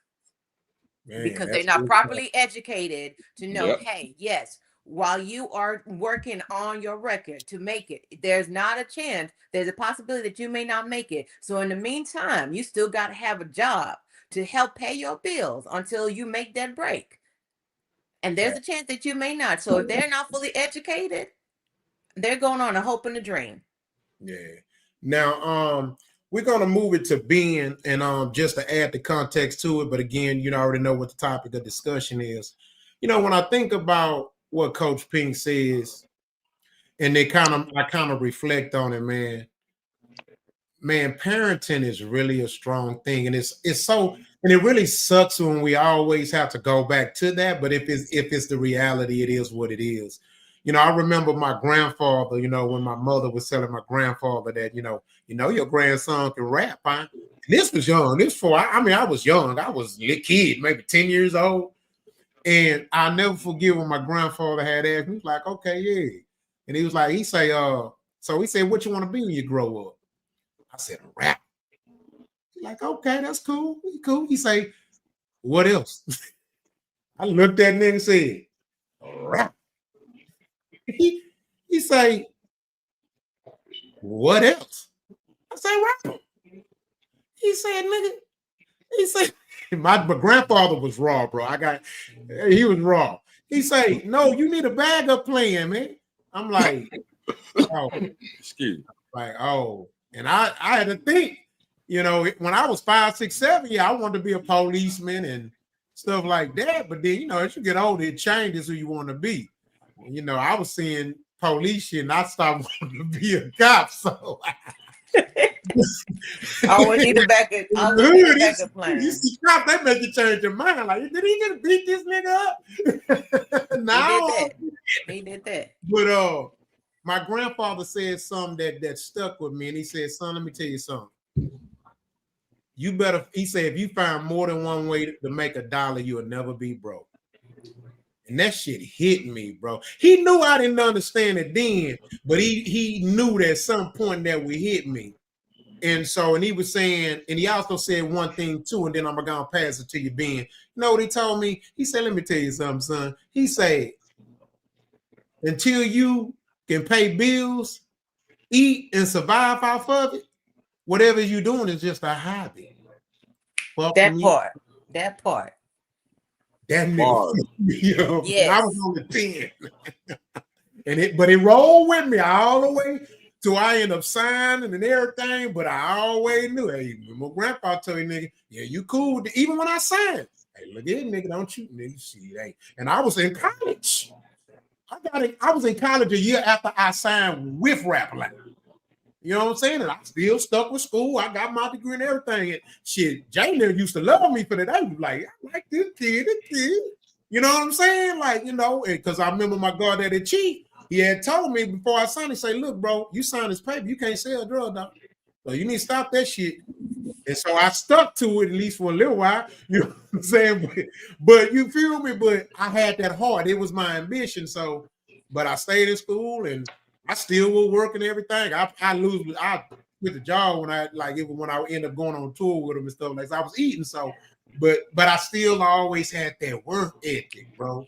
And I stuck to my grandpa. But anyway, I just want to get in it. But Ben, what's your thoughts on this, man? Yeah, bro. I guess like my perspective is you got, I guess, like 3 different types of those who want to rap. You got those who do it for the love of doing it, like it's in their passion, their heart to just that's how they want to. That's what they want to do. You got those who look at it as like just a hustle, a way to make money. You got those who love to do it and also see it as a hustle as well. But I think at the end of the day, it still boils. We talked about this earlier. It boils down to how do you market it? Like, what's the business side of it? Like, how do you get out there? Because like it's not even necessarily all the way about the talent. If you just love to make music and express yourself, you can still, be successful in doing it. And you just got to know how to market yourself. And I'm gonna use this as an example. And I think he's talented, but Nipsey Hussle. Nipsey sold a mixtape for like $100 and sold like 1,000 of them. Yeah. And he used it, and he was able to flip that kind of money. And that's not all that he was doing either. So to your point, you got to have multiple streams of income. But I think people that they got a passion for it and they feel like I want to be just a rapper forever, but they don't know the business side of it, how to market themselves, how to build a following for themselves. And then you got those who don't even have a passion for it, but they know how to market it. They know how to put themselves out there and do it. So I think that if you're trying to, like, and here's the crazy part. You don't necessarily have to be a quote unquote millionaire to consider yourself a successful rapper. The whole point is to put your artwork out there and express yourself, to be able to relate to people how I see it, but I know some people look at it like strictly a hustle. Like, let me just wait to make some money. I know I can rap. I don't really love doing it, but it's the way I can try to make some money. And they go do that. But I think it's about how do you market yourself, the business side of it. Like I said, my homeboy, he been rapping for years. He got 20, 30 plus albums, I want to say. And he'll show from time to time how many monthly listeners that he has on, I don't know if it's Spotify or Tidal, I don't know which platform. But he up in the, tens of thousands or more of monthly listeners because he know how to market himself. Yeah, he know how to get out there and make himself be known. That's what he loves. Like I said, I've been watching him write rhymes since middle school. He been on it, so I know that he got a passion for it. But he learned how to market himself. Yeah, you know what I'm saying. And they would sign him and his group. They would sign with Scarface. Yeah, they got to do Scar back in the day, back in the gap. You probably know who I'm talking about, Rob. We probably talk online. I don't want to just mention it like that, but okay, gotcha. But yeah, man, I think it's about understanding the business side of it, whether your heart is in it or not. So if you gonna jump into the game, anything that you do, you got to know how to market yourself, man. Because like I told you, Rock, when Laffy Taffy dropped, I thought myself, ain't no way in the world this gonna be a hit. Like, are you serious? Look what they saying. I'm like, how is it even a popular song? It was so corny to me. But everybody was jamming too. They marketed it that way. And to this day, it's come on in the club. To this day, if it come on in the club today, it's gonna be nostalgic now. Those of us late 30s and early 40s and 50s, it's gonna be something we remember back, 20 some years ago. We're gonna remember it like that, 20 years ago. And the kids love it. And it just was marketed that way. It's corny though. Think about what they saying. It's corny. Bro, we coming right after the times of pop. We coming in the times of I think 50 Cent was around that time. What was in the 2000s, early 2000s? 50 Cent, T.I. They try coming with some laughing taffy. Like, what is this? Yeah, it's marketing, bro. It's catchy, and see that's what the rap game was kind of reduced to. It's catchy, and now it doesn't even hold the value that we value the lyrics. And I think that's what the young guys don't, youngsters or whatever they YNs, whatever they call themselves.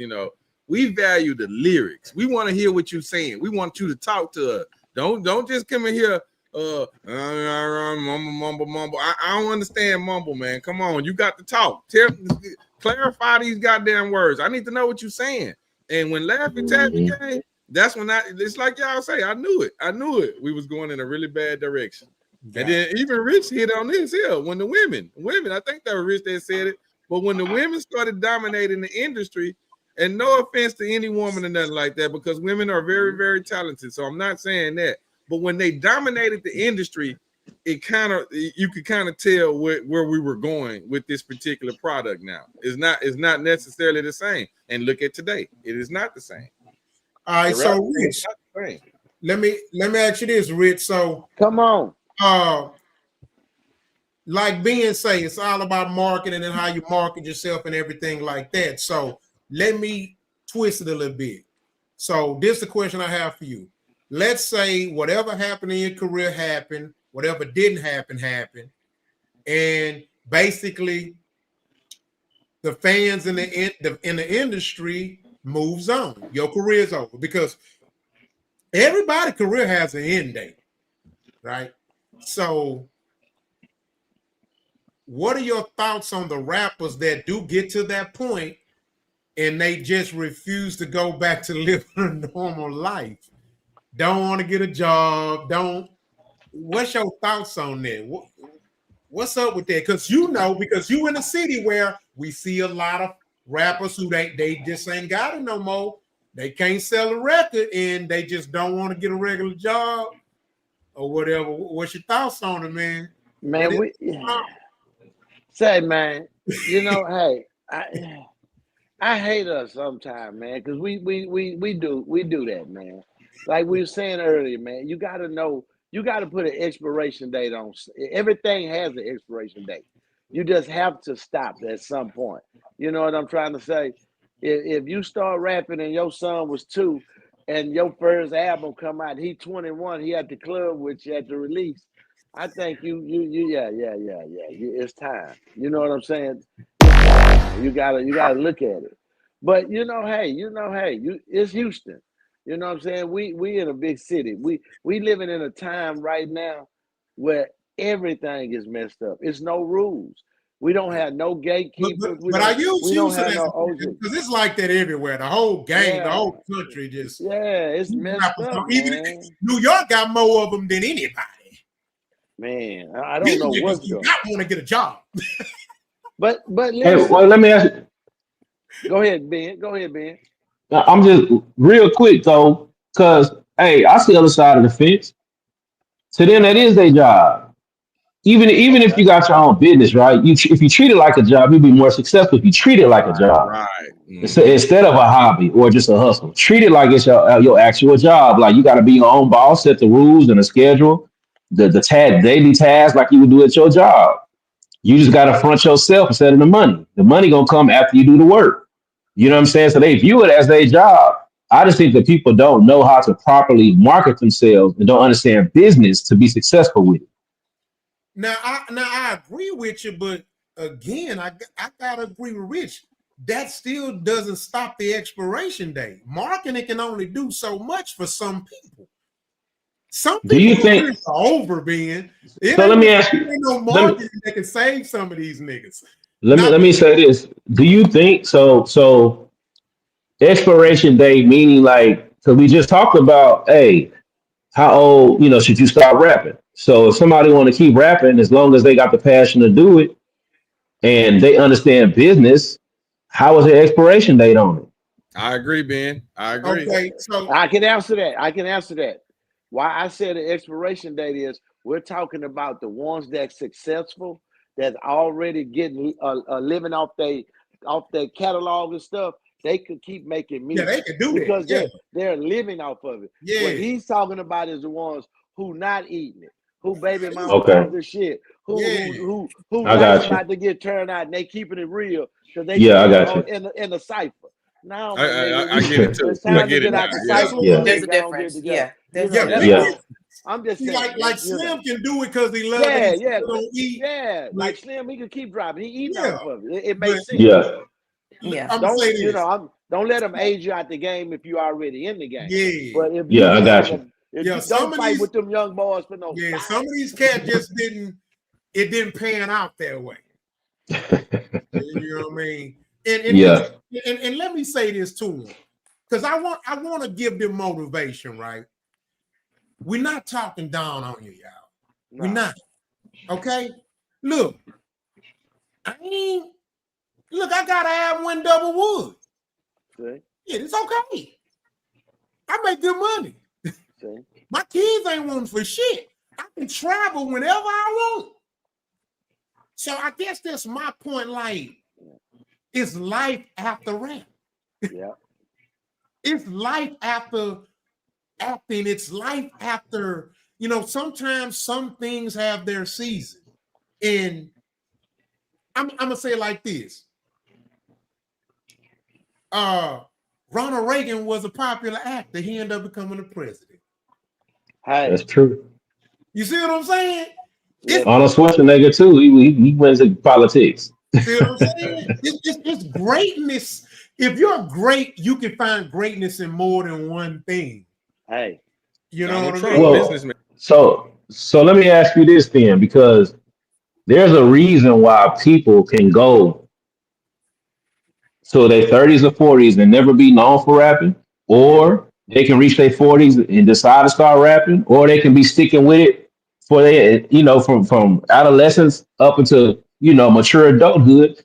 Do you think that it's a disservice that how rappers were presented to the people as the ones who you should live up to the image, like the gold, the women, the cars, uh, the lifestyle? Do you think that's a problem? Because why don't we see that type of lifestyle for all the other types of fields of work? You know what I'm saying? Like a tradesman. Why the tradesman ain't showing his cars and when he got it too? But I because think it's I think it was a blessing and a curse. The only problem is that our culture has seemed to be more indulgent in the curse part of it. It kind of reminds me of the Tupac syndrome, I call it, right? Now we have Pac was one of the greatest hip hop warriors of a people ever to me, right? He was an artist, a poet, a dancer, an actor. He was an activist. Mm-hmm. But look what a generation did. They took all the other shit. Mm. It's like, why y'all took the bone instead of the meat from the nigga. You said best, Rock, all the time though, about the culture. The thing I was with that is being we don't want what's good for us. We want what we want. That's just what it is with that rap shit. You know what I'm trying to say? Like right Mm-hmm. now, it's no gatekeepers. You know what I'm trying to say? Ain't nobody to say, hey, this, that, and other. Rap, you say it every time. When we gonna stop being cool? That's where the drug dealer image came in the rap and took over. Because we deem that's cool. The nigga with gold, the nigga selling dope, nigga wearing jewelry. That was cool. So that's why it got into rap like that. So if you wasn't this in rap, you wasn't cool. You know what I'm saying? The J. Cole's, you know, the Backpackers. You ain't shit. But that's where it started with the lyrics. The D-boys couldn't get in a circle with them niggas because they can really rap. You know what I'm saying? We could just talk about some drug shit and they'll like it. But these dudes knew rhythm and poetry. They could beat on bongos and rap. You know, drug dealer rappers couldn't do that. You know what I'm saying? We needed a boom tat and a nigga to punch us in every 30 seconds. Punch me in. You know what I'm saying? So it's a difference. You know what I'm saying? That's what it is. The drug dealer. I'm telling you, that 80s going in the 90s, it took over. I'm talking about, look at it. You got Jordan, Mike Tyson, Michael, everything. It was just an explosion of blackness. NWA. That crack in there. NWA. Then they dropped that crack in there and messed us up, baby. And this is what I love about when we have these conversations because, man, it provokes such great thought from each other. You know what just blew my mind, what provoked a thought from what you said? Let me explain to y'all just how fucking powerful or how much of an atomic bomb hip-hop was. And I mean in a good way, right? As far as showering down and helping the culture. This how you knew hip-hop was going to save us and take us to another level so far above to where our ancestors got us that they would have been shining, crying proud of us. Hip-hop made drug dealers want to be something other than that. Think about that, bro. It was the time, a period in hip-hop where the rapper was the biggest thing in the world. And then gangster rap came. And then we want to be the worst. It represents the worst of culture when at first the rapper was the best of the culture, man. We were like this, boy, and then it just went. Pew. But we know the powers that be. We get it, drug 80s. I get it, you know. But now not even still because hip hop got us out of the crack era. Man, that back when the time frame. Okay, the time frame in which you're talking about is a little different. The time frame in which we're talking about, like when the drug dealers wanted to be rappers, that's when the game was clean. That's when rap game was clean. And see what happened when you get to and see this is, I guess I'm finna kind of veer off here, y'all, but kind of follow me. This is when your oppressor has the advantage over you because you show them that you choosing to do this because of the value in which you think it will bring. Now we'll control the game so that I can control you. And now that's what it has kind of watered down to today. Yeah. See, the labels, they control the game because they are now telling the rappers what to rap, what to say, what message to put out there. Back then, it was about, I'm gonna tell you my story. And that was authentic. That was real. Today, you might be hearing a story, but it's so like, golly, man. Like it's challenging sometimes just to hear today's rapper. So, I mean, I don't know. I just feel like sounds are different. You know what else I hate about the game, too, that hurt the game? They start letting the criminals be the rappers. See, that's what I mean. Like, if I can take a criminal, I know his mindset is not of a businessman. So I can take advantage of this person by just knowing the business side of it.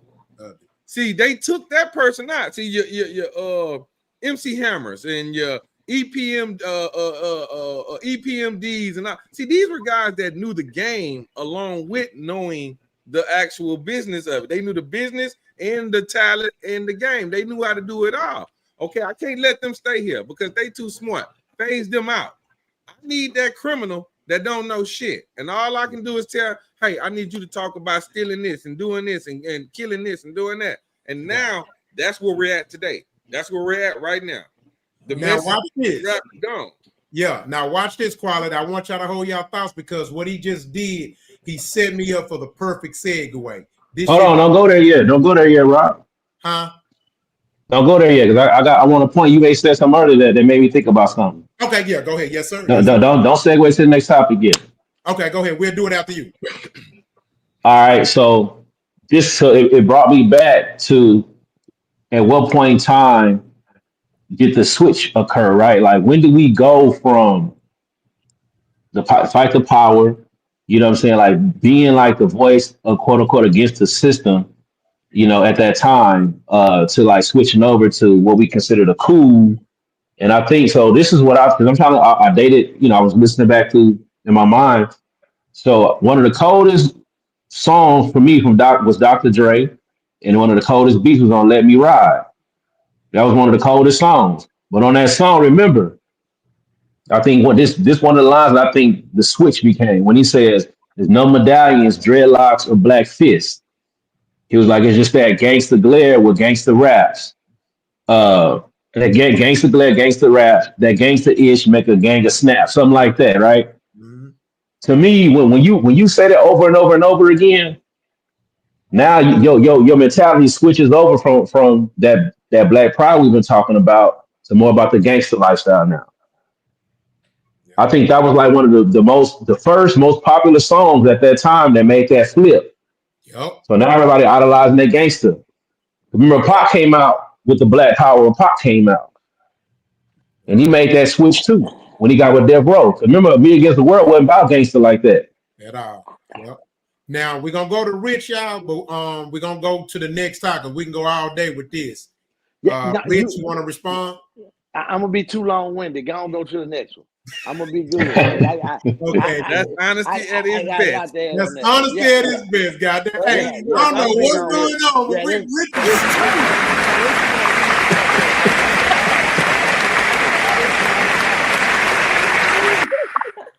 goddamn, you too. We growing, goddamn. We growing, goddamn. Rich said long with it. Let's go.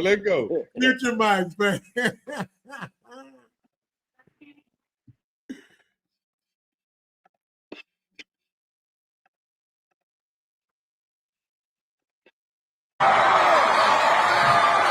We have State Rep Inga Willis. We have Floyd County Commissioner Mr. Mark Arrington. And we have Floyd County Probate Judge, Judge Kingman Johnson. And they got something special for our young brother right here. How are you, my young brother? We want to thank you and let you know that we see you, we appreciate you, not just for everything that you've done in the community, but for everything that you're about to do.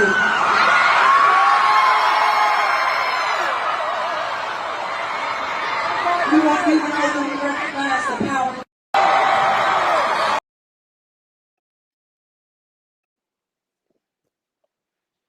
Give me a second. Let me breathe. Yeah, because when Rich done, you got to bring that here. Let me breathe.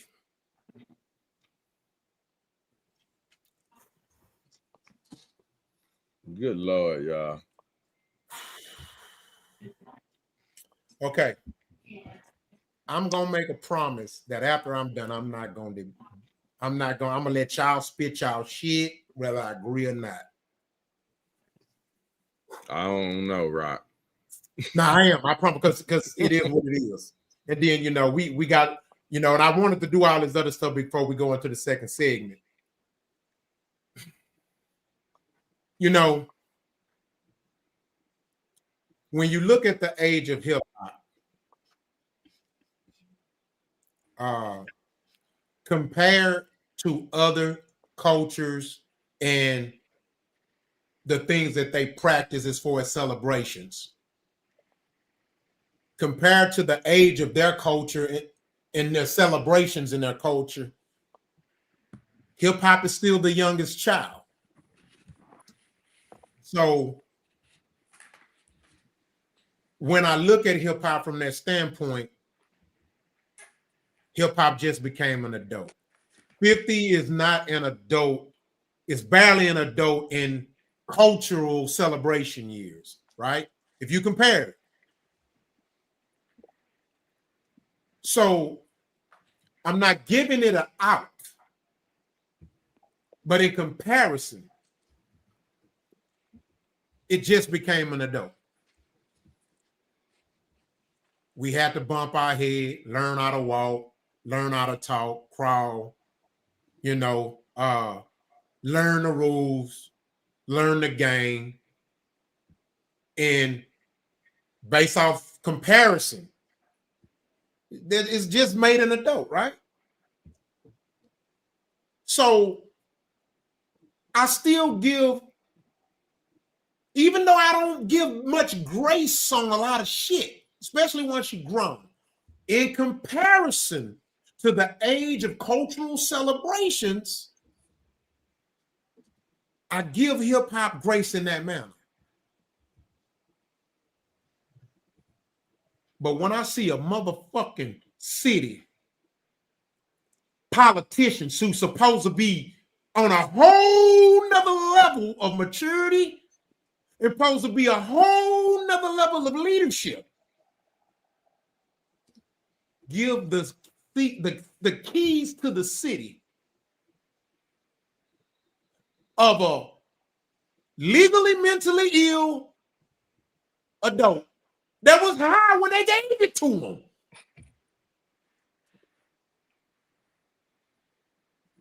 Who got a whole stadium full of lost, single mama, no daddy in a home degenerates who can't read above a 4th grade education level.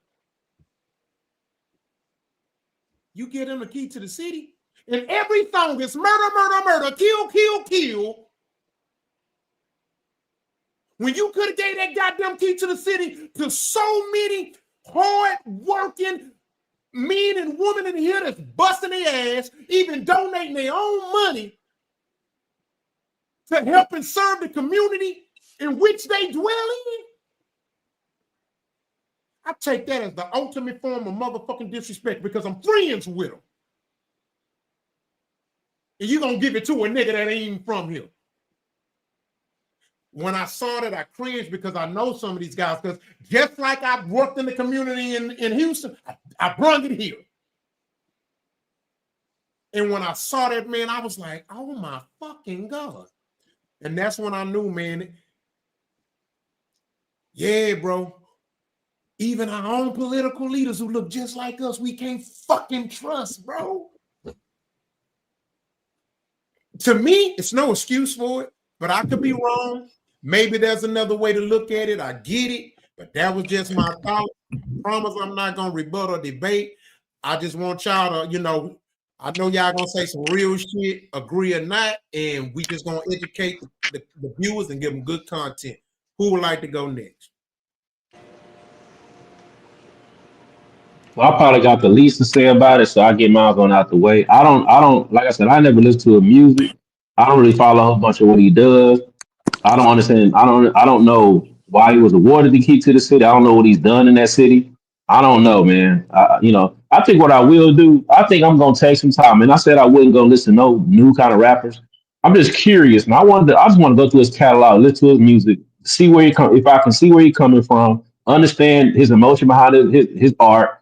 But I don't have too much of a strong opinion one way or the other because I don't really know enough about him to know the context of why they gave it to him. I just really don't know, man. So I don't want to speak out of ignorance. So, that's all I got to say. But I'm gonna listen to his catalog sometime in the future, man, to hear it just to get an idea of what makes him so popular, or if that's something I can understand. But he's just like foreign to me, man. I don't listen to this. I don't know one song of his. Don't know a name, I don't know one lyric. I don't know nothing about it. So, so my research. I'm gonna tell you how I met him. I met him a long time ago because one of the guys that did some of my videos, his name is Hello Mello. He actually was doing his videos before he blew up, and so that's how I cross-referenced with him. That's how I met him. He wasn't just known, and he was out of Baton Rouge. And then I know some people from Louisiana that knew him. I used to hear about him, and I ain't gonna lie, no offense. Even when I met him, the nigga was on something. He's been this way a long time. We had a rough childhood. You know what I'm saying? I give him that. But at the same time, I don't give him grace. I personally, I like some of the old stuff, But it got worse. It got worse, man. And if I tell you, man, I'm just saying, I want you to, do your research. Don't take my word for it. I've listened to over 200 songs from him, and it ain't one. Even his love songs, he killing niggas in them. It's ridiculous. It's fucked up. I don't get it, bro. I knew Roc couldn't stay away, man. I knew he was gonna say some more.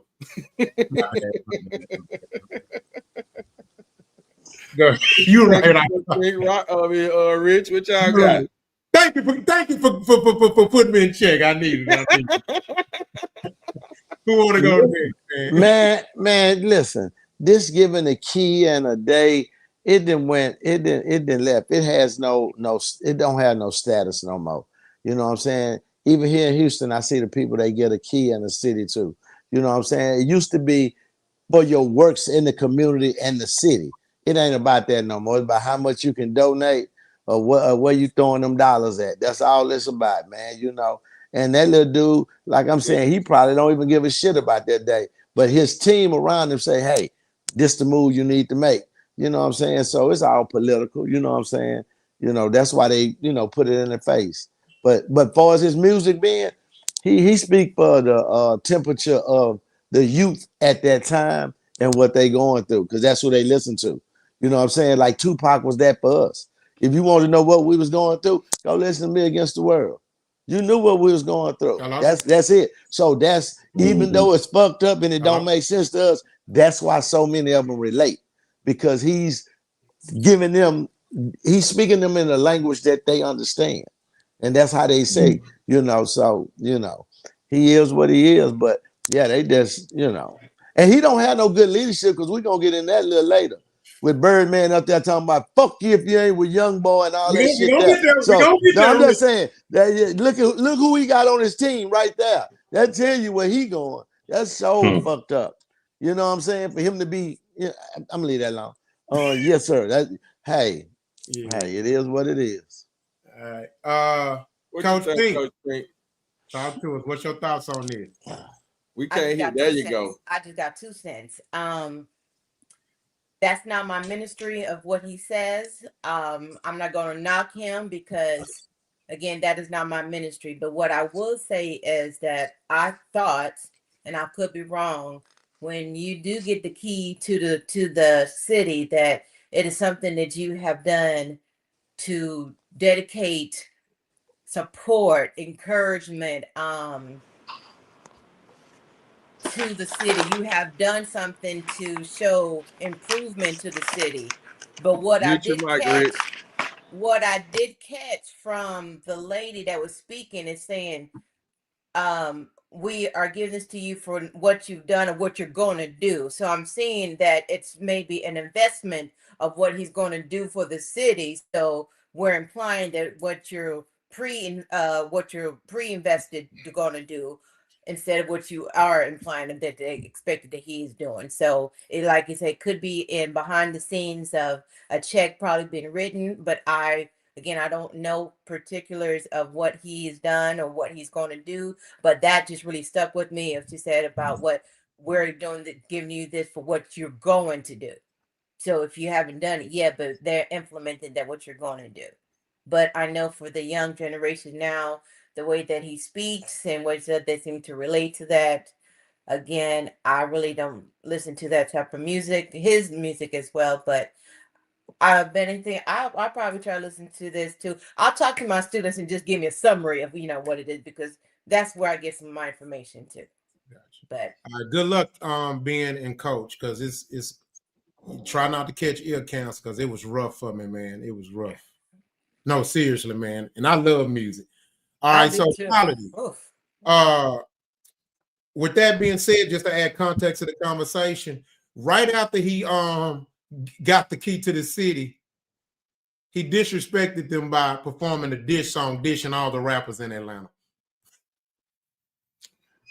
So let's Coach Pink and I swear to God, Rich made an amazing point, y'all.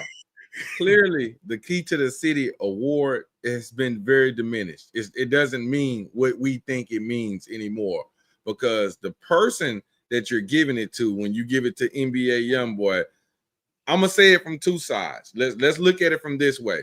This young man has a incredible following of young people. Young people follow this guy like, I mean, they almost worship the guy. I'm somewhat afraid of how much they follow him because of the message that he puts out, but yet they worship him. So it's almost like it makes you scared, because this is what our society is being brought into, because these are young kids. These young kids are our future, and this is what they are worshiping to now bring into the forefront when they becomes the leaders of the world and all that. So that right there is what's scary to me. But the way that he the things that I've heard, I'm like you, Ben. I don't know a lot about this guy. I don't know a lot about him at all. I can't even listen to his music because it's somewhat alarming. But I just think that this is the things I've heard. I cannot believe that you would think that this is the appropriate person to give that award to. That is somewhat alarming to me, that you think that is the guy. And if that is the guy that you've chosen to do that with, I'm now questioning your leadership. I'm questioning the people that's giving them the key. Like, what kind of leaders are y'all if y'all think this is the message that we want to put on there? And then the cherry on top, and I'll be done after this. What Roc just said, after all of that unnecessary jibber jabber, all that there, this motherfucker then turn around and perform a song that this and all the other Atlanta rap. You gotta be fucking kidding me, man. That fucked me up. You gotta be fucking kidding, man. God damn. At that moment there, it's goddamn, dog. I end it there, y'all. All right, so I want to play this before we go to the next subject, just to kind of, you know what I'm saying, see if any of what he said match. Look who in the highs. Look who in the highs. Yeah. Ever since they put him on that medication, he seems better now, don't he? Seems way more peaceful. Yeah, they might need to start putting all these on medication. Get them in prison. When they come out, have a strict parole or stipulation for them to take these antidepressants. Because the boy smoking cigarettes, it seems like he ain't mean and mad no more. But the only thing about it is, boy making them babies. Yeah, them little girl keep letting that boy put that cig in them and making them babies. That's a very, very rare thing. What's rare? An artist like him that make that type of music, to have such a big following like that, that's rare. Well, it's a lot of retarded kids now. He retarded. Most of them, don't do well in school like him. So a lot of kids relate to him, struggle with reading on or above their grade level. So this is the kids that's struggling to read on their grade level, Sean.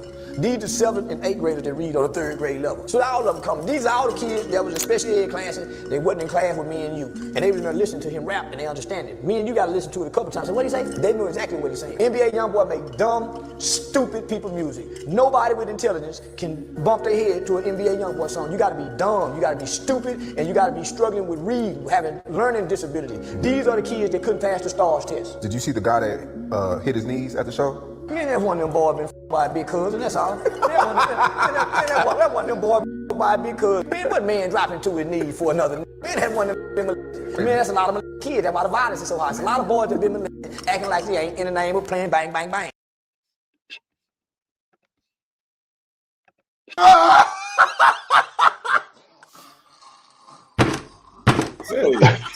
Sometimes that dude can be really, really crazy, but right now he on point like a motherfucker, boy. He on point, man.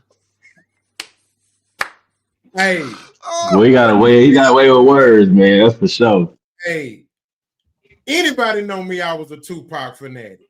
I ain't never got fell on my knees for that nigga. You got me fucked the fuck up. Absolutely not.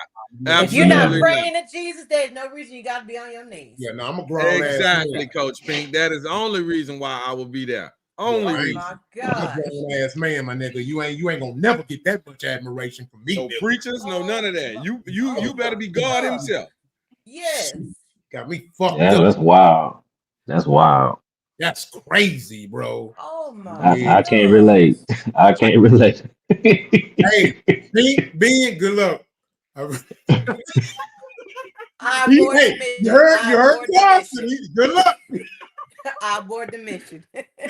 Just abort. Man.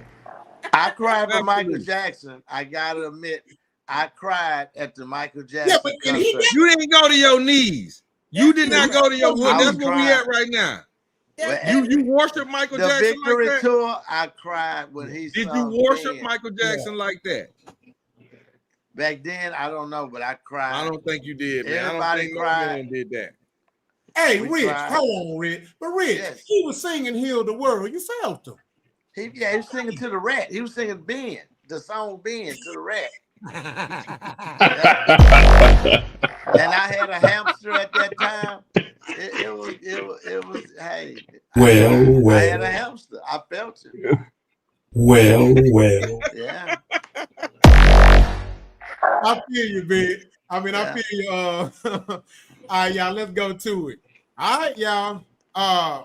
We got one more topic before we go into the main shit. All righty, hold on.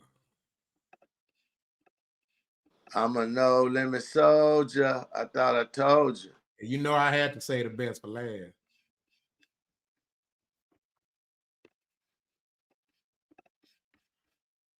But that's gonna be last. It's one more. Gambling scandal in the NBA may have just proven one of the biggest sports conspiracy theories of all time.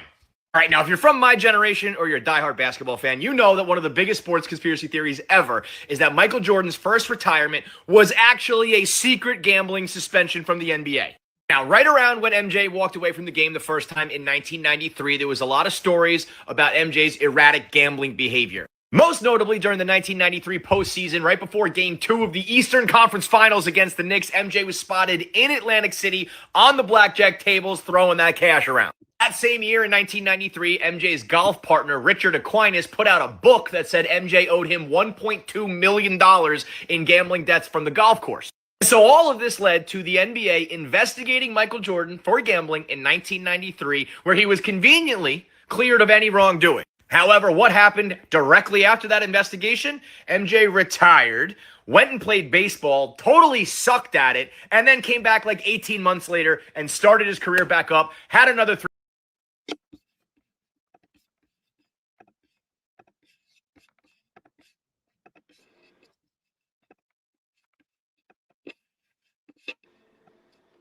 Across the NBA, because here you have a sitting NBA head coach, a former Hall of Fame player that is arrested and involved in this, and Terry Rozier, an active player that has been arrested as well as part of sports gambling accusations. And it places at least 2 NBA careers here in peril. And for Chauncey Billups, a wire fraud charge, money laundering, each of those counts up to 20 years, and illegal poker game fixing. But also in this indictments, there were also examples where Chauncey Billups, at least one example where Chauncey Billups allegedly gave information on his team tanking 2 sports bettors. And Terry Rozier has been under investigation by the federal government for at least the last.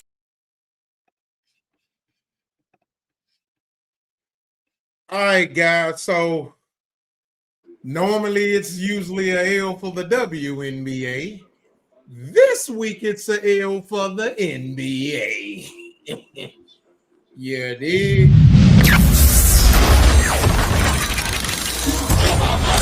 Tough one. Let's get into it. Quality. This one is tough. The question is, I have this heavy. 1, do you now, after this, think professional sports is rigged? And expound. Everybody else mute your mic. I hear something. You starting with me? Yes, sir. Okay, here we go. All right, y'all. No, I do not feel like it is rigged, but I do feel like what we are witnessing today, that players will try to contribute to earnings in the gambling world. And this is probably one of the most alarming things I've seen in the NBA, because this is really sad, y'all. This really is hurting the integrity of the game. That is the real purpose why Roc is even asking the question. That's how much it's hurting the integrity of it. And I'm saddened by it, because you're talking about some prominent figures here with Chauncey Billups, one of the most, the NBA could have been in his hands as far as a commissioner at some point in his career. And now this, You wouldn't have never thought this. You wouldn't have never thought it from this particular guy. So that's why his name is big in it. But one more point before I land my plane, y'all. I want it to be known. I heard people trying to state that Trump had something. And I'm not trying to make it a deal of that, y'all. I'm just stating. I heard some people say that this was done, or Trump had something to do with that. And I completely disagree with that. I think that is such, I ain't big on the guy, y'all. I ain't no Trump lover or nothing like that. But come on, y'all. We're reaching at that point. We're reaching. So let's make that note. Last note. If you are willing to tell me Trump had something to do with this, then tell me the other people that were involved in it. Because right now, the biggest problem with it is you've shown me 3 black people. You're telling me in the goddamn mafia in the gambling world that those 3 people running that whole goddamn? No, there are more people involved. But why are you not plastering their faces all over the internet? Why are you not putting them on here? Why are you not showing us those people that had something to do with this? Because you cannot possibly tell me that those 3 black men were the only ones involved, and that is all that your evidence has came up with. You got to be fucking bullshitting me if that's what your message that y'all are putting out there. I do apologize, y'all, for my passion for this, but that shit pissed me off. It ain't just them 3. What the rest of these motherfuckers at? My plane down. All right, now go, Rich. Now go. Listen, I agree with all your sentiments, but here I go. You need a tinfoil hat for me. Ben, this is for you, my brother. Guess what's going on? This is a cover-up. They not trying to let us see that Atlas thing coming through here, so they doing a distraction. All kind of bullshit. They even threw some water in Jamaica. You saw they make a thing happen in Jamaica. They getting all the. I'm like, hold on, man. All this shit happening real. You see, I'm trying to say. I know. Hey, that's just me with my tinfoil hat. I'm telling you, it's all bullshit. They cover. I'm just saying they don't want us to see.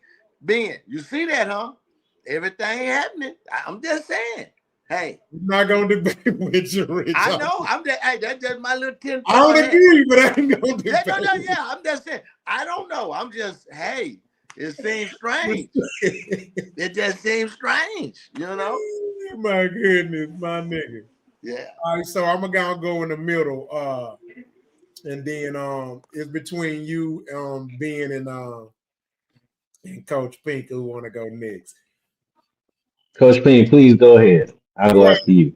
Yeah. Okay. So you go after me, Coach Pink. Quality. Never in my you're gonna go after me. Okay. Never in my history of watching sports or studying sports, because I started watching sports since Kaepernick, would I have ever thought that pro sports was rigged? But in 2025, and even before this incident, I knew it was rigged. I remember one time the government built a government bunker, and the question that they had said was, wait a minute, how are we going to build a secret bunker without nobody knowing? You want to know what the answer was? We built that motherfucker in plain sight. And they did. And nobody knew that it was a bunker. So here's where, and I can be wrong. It's conspiracy, right? I don't know. To me, this incident was the icing on the cake. Here's what made me convince me that the sports is rigged. Y'all know this is a good old, these are good old boy clubs. And they're very sensitive with their freaking brand. And they're very business orientated. When they started allowing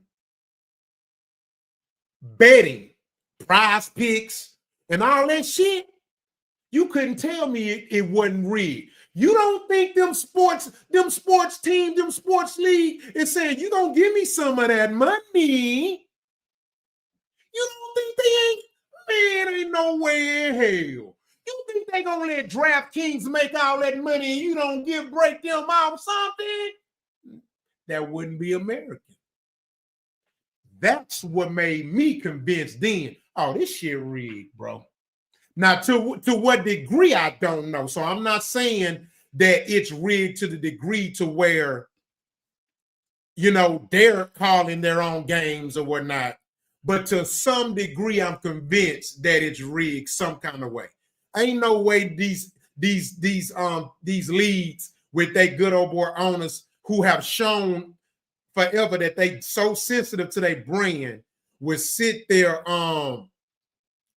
and just let other companies make billions of dollars, hundreds of millions, and they don't get nothing off of it. So if that's the case, if that makes sense, and they are getting a cut off of it, then that's rigged to me. But that's my thoughts. I could be wrong.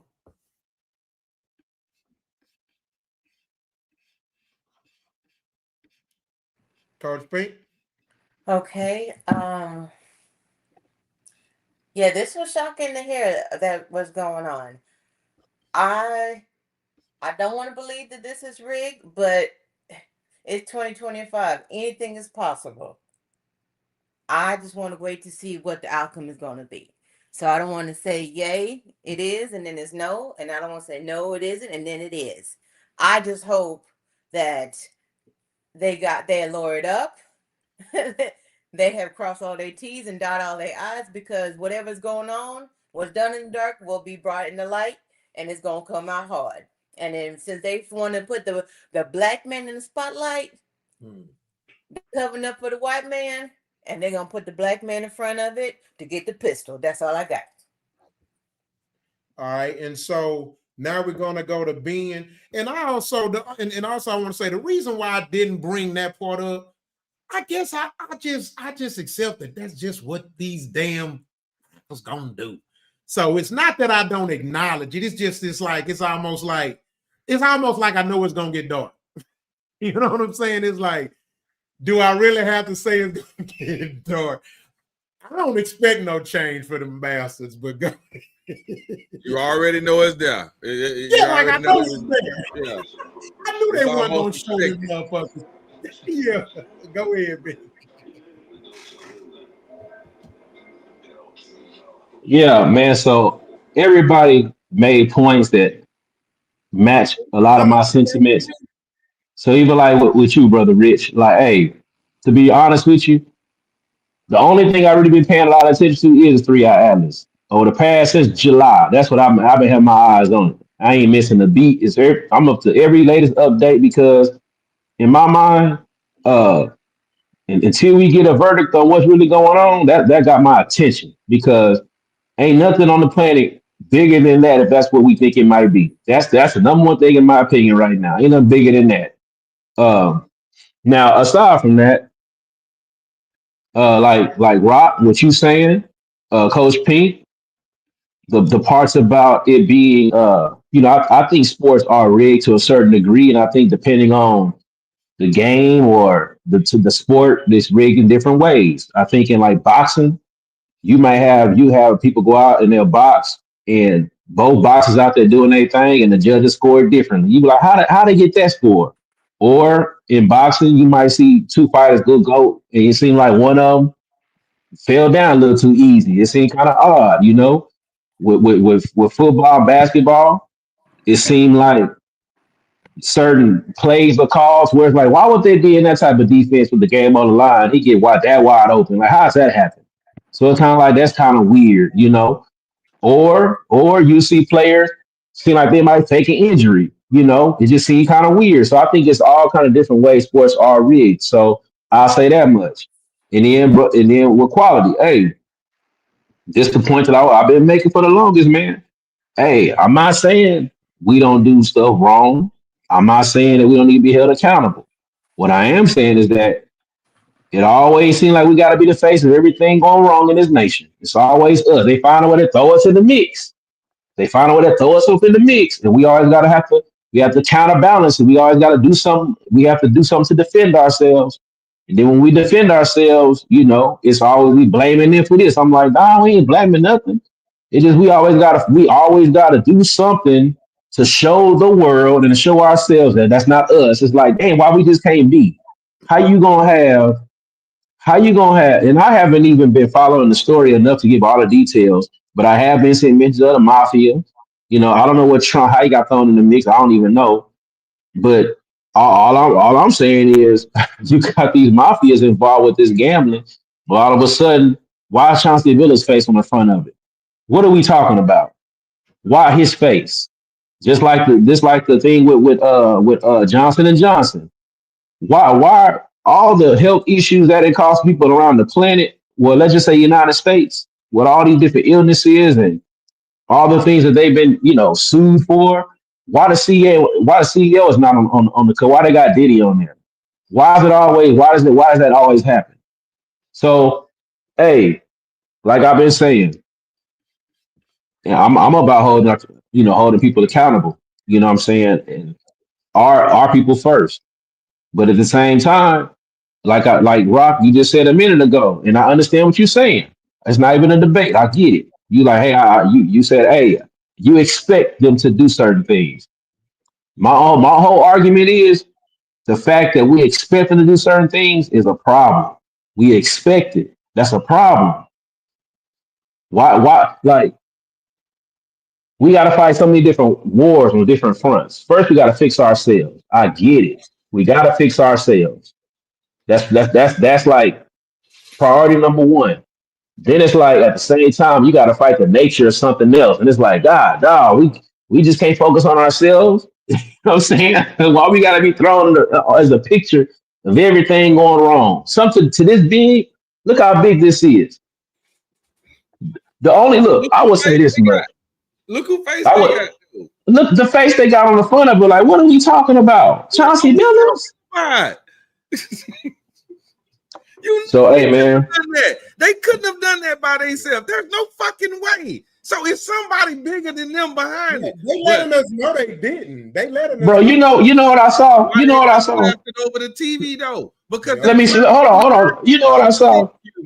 I'm sorry. I saw. They showed the technology that was being used, some X-ray glasses or something. Yeah. You mean to tell me? And I ain't putting up past nobody, but you mean to tell me the likes of a Chauncey Billups? I'm not saying he's not intelligent, but I'm saying look at what he does, right? He's a coach, right? Yeah. He's a coach, an NBA coach. You mean to tell me he got behind in some kind of technology that will put him well above whatever coaching would do? He's involved in technology like that on his own. On his own. On his own. That's what he's involved in technology that gives you X-ray vision to read cards. That's how deep he is in it. Come on, man, let's be for real. And if he got that, what you think Vegas got? Yeah, Vegas rigged. That's why I say you can't tell. I'm totally convinced sports is rigged, bro. You think because Vegas rigged? It's like I'm so convinced now. Draft I picks. may want to be on the side. I just don't want to be believe. That might be the problem with me, Rock. I might not just because I love it so much. I may not want to believe it, and then I played it, so I understand the grit and grind that goes with playing these sports. So because I was so and I totally agree. I'm playing in it, and I'm involved in it even to do. I'm involved in it. So, but man, it hurts, man. It hurts because the integrity is really compromised right now. Yeah. Now, Ben, let me ask you this. My dad used to tell me this, man, when I was started driving and stuff. He say, "Look, son, you get stopped by the police, you cut your car off, cut your lights on, have your ID and your insurance, and put your roll the windows down. And roll the windows down. Turn on the lights inside the car. Yeah. I said, God dang, Dad, I said, why I gotta do all that? You know what he said? Because your ass black. Yeah. Yeah. So Yeah. that's all I'm saying. You know what I'm saying with it? Because I'm saying that too. Look, you know we're from the same cloth. Hey, Rob, that's what I'm saying right there. You got to do all these things because you understand what you're up against. That's what I'm saying right there. Yeah. Why? Look. This is so. Look. So I'm gonna relate this to something else. I wanted to add to it though. All right, my bad. Go ahead. Yeah. So to swing over to this whole scandal, right? Mm-hmm. Because sometimes we got to dig deeper, right? So you would ask, okay, why is it that they won't show the pictures of these fat drug, these Gambino and Genovese and stuff like that? See, what y'all got to understand is it's not so much that they don't want to, and it's I know what you're gonna say. It's not so much that it's a racial thing. People understand they ops. See, they know they can kill them. We not as big a Chauncey Billups ain't as big of a threat. Chauncey Billups don't necessarily have somebody that can kidnap you and then drop you off at the same meat shop and use that same meat cleaver to grind your body up and get rid of the evidence. They know they got that. So, you know what I mean? It's a little bit more complex than just race sometimes. You know what I'm saying? I think that with that being your point, and I don't disagree with that. Yeah. But I'm thinking so. And you know what? I don't like to always have to go back to the racial component. It just is always it just is there, right? It's not like it's the elephant in the room. Yeah. I think that I'm not gonna say it's because we are black. I'm saying it's because black people aren't in positions to do certain things. You know what I'm saying? So it's just kind of like we're like the pigeon. You know what I'm saying? We're like we really can't defend ourselves as others can. It's not like an inherent issue because of who we are. I just think that's just where we are right now in the current world. You know, as far as in current day and age, the power that we have doesn't grant us the type of results that would stop them from doing that. You know what I'm saying? Like they're not gonna plaster, like you said, whatever crime boss family name where they know there's some get back involved with it, but they can with us. And I don't think it's because we're black. I'm saying the fact that us right now in our current time, we don't have we don't have the resources to inflict that kind of damage, you know, due to our lack of unity, lack of resources, whatever you want to call it. You know what I'm saying? Lack of a. I mean, yeah, man, Michi was making $100 million a year. That's pretty enough. That's enough to supply a small fucking army. Yeah, but so I think so. Look, even with the money, but check this out, Rock. I don't even think it's a money thing. I think it's just how people move. But how the people that they have, like the heart of the people. Yeah. Not saying we don't have heart, but they have a different way of, like people have enough unity amongst themselves to say we're willing to die for the race. Whereas, okay, that's my point. We can if we can pay hitters. Let me tell you something. One thing I know about a hitter, they don't care who you want them to take. But when the price is hardly ever on their head, what can we do about it? The hitter only doing his job. That hitter gonna hit who you want him to hit. Yeah. It for some reason we'll put those guys in power. They'll put the money to go put a hit on everybody but them guys. That, you know what I'm saying? I think there were 2 times in our history in the United States that we were considered a actual threat. I think it was during the times of Marcus Garvey, and I think it was during the Civil Rights era with the Black Panthers. There was the 2 times where we were so powerful as a people, we wasn't going for it. So they had to create COINTELPRO. They had to put all these different charges on Garvey to get them sent out of the United States, and all these things was occurring during that time to like they say to stop the rise of the Black Messiah. Yeah. But I think since then, you know, we haven't been that actual threat to where they felt like, yeah, leave them alone because we don't want this to happen. You know. So Yeah, I don't disagree with what you're saying. Yeah, I agree. And that's why I say one of the lessons that I think sometimes we haven't seemed to learn yet is we can't move that loud. Yeah, we was a little loud. Yeah, but that's what's up, man. Good shit. All right. Quick point to what TBN was saying. Quick point, right quick, Roc. TBN, you were stating that it's unfair that we have to go through all the loops and loopholes because the fights that we have to fight. That also, and this is probably bad what I'm saying, because that also speaks to the resilience of the people that we are. Because in most fights that we have to fight, we're gonna always have to fight more than just the regular fight. There's always gonna be other stuff that we fighting along with that fight that makes us that resilient. But by me saying that, it also is pointing out that it's not right, but yet we're still doing it, and that's what makes us kind of, it's a really messed up situation. I agree with that. Yeah. And I gotta add to this too, man. Because we gotta call it out too. Chauncey Billups failed us, bro. He did. I can't lie. He did. I had so much higher expectations for him. Yeah, he failed us, bro. Like we talking about, he could have been he was on the road to being a commissioner. Really? See, I didn't even know all this. I didn't even know all this. Man, that boy was in line to be the commissioner of the NBA, bro. He is a very intelligent dude, from a player's aspect all the way up his career in the NBA to now him being a coach. He had a prominent career in the NBA as far as going very high. So now I'm wondering, because I didn't, like I said, I ain't really been keeping up with basketball since Kobe passed away. I haven't really been into NBA like that.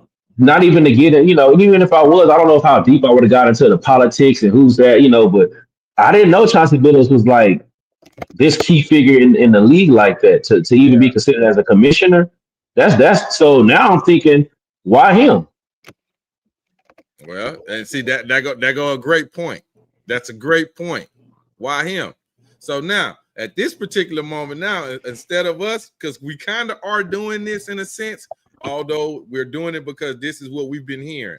We've damn near convicted the man before he's even been convicted. So we got let me, and I will apologize first because I've done it. I'm doing it. So I'm not pointing out any of y'all. I'm gonna say this. So I'm gonna apologize first. Yeah, we shouldn't do that. Let's I'm not gonna let play out.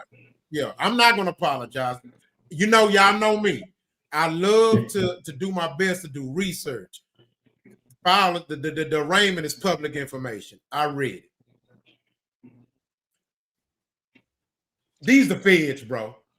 They've been watching them for 5-6 years. Damn.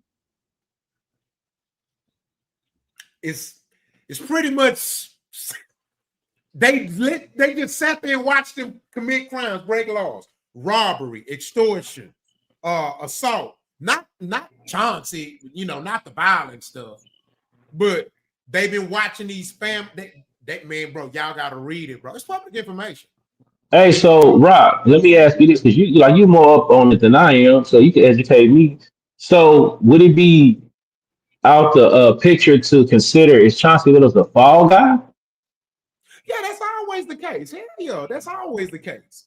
So it was he being extorted? You know what I'm saying? Like I don't know. Like, is he in a position to where he had to take the fall, or is he like one of the ringleaders of it? You know what I'm saying? Like, why him? We don't know, and that's the part right there. Why I say we have to really be mindful of not convicting him before we actually get there, because we don't know. One of the reasons is this. Okay, first of all, they arrested over 30 players, and they actually only showed 3 NBA players on TV. So it's other black people involved, it's white people involved, and everything, right? And make that make sense. But go ahead, Roc. I'm sorry. One of the reasons was his position. He was the head coach of an NBA team. Yes. Like, you get what I'm saying? I hear you. I hear you. Yeah. Like, so that's heavy, bro. So that played I'm sure that played a part in it too. You know what I'm saying? And then you talking about it, somebody who was held to such high regard. And I read the arraignment, and I mean, bro, y'all, they got wiretaps on them, bro. Giving injury reports. Wow. Yeah, you know, it's hard to swallow, man. It's hard. You know, I hate to see it, bro. You know, he look like us. You know what I mean? So, but that's why it hurt, because he looked like that's us. why it hurt. Yeah, it hurt. Bro. It hurt. Yeah, you know what I'm saying? You know, and just outside looking in, when just looking at the situation, it just bothers me that he got to be the one that they got out in front, man. Like, golly. Yeah, but I You know mean, what I'm saying? I don't care. He shouldn't have been doing this shit, though. At that point, TBN, I gotta So- give him accountability. You know my favorite word. I gotta give it to him. He involved. So that Yeah, right he is there, involved. He is involved. He put his face on the goddamn front of it because he's involved. Had you not involved yourself, you ain't the one that we looking at. So, So let's- at that so- point, I gotta hit him with the accountability. So look, I'm gonna throw something out there. You might have to give him grace based on what we all just, what the sentiment is. We don't know the extent of his involvement and what made him do what he was doing. He could have been, like I'm saying, could have been, because I could be all the way off. He could have been being extorted himself. He could have been put out there to say, "Hey, you gonna do this? And if you don't do this, good luck starting your car up." I don't know. You know what I'm saying? So, I don't know, man. But do I owe him enough grace to look for that, though? I'm just saying we don't know. Based on, And I'll question this part. I consider him too intelligent of a man to get kind of put in that particular situation. Yeah, you gotta give him Maybe accountability. I'm I giving agree. him too much Yeah. respect on that particular part, but I just give him too much, intelligence. He's too And then you intelligent gotta for look that. at this too. There are illegal mobs and there are legal mobs. Bro, the NBA is a powerful motherfucking entity, dog. If it's any job or company that I would trust to protect me, it's the NBA. The trust to protect you.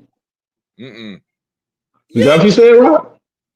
Okay, so somebody call me and say, "Yeah, we're gonna extort you or kill you. We need you to call some games." Then I'm calling the NBA commissioner. Hey, look, what? Because they gonna protect their brand. They gonna protect. I think that's the what he Jewish mean right man. there. Not protect him, TBN, but protect their brand. Because I think that's what he's more or and less that means saying. protect him. They gonna Well, in that particular situation, I see why you're saying it that way, but they're not necessarily going to protect him. Yeah. They're protecting what's best for them. them. They're going to protect their investment because they Right. know that's a problem. Because here's what I'm saying: if they don't protect that coach, then that means they at risk of losing money off other coaches being extorted. You got to. Do you think? Let me ask you this, Rob. Do you think the mafia or whoever, like at this level, is less powerful than the NBA will be? The most powerful motherfuckers on this planet is a white boy, not the mob. They get taken down. History has shown that. The white boy gonna win in the end, though. But I'm saying it's all different kind of mobs, bro. The Jewish mob, they consider themselves white.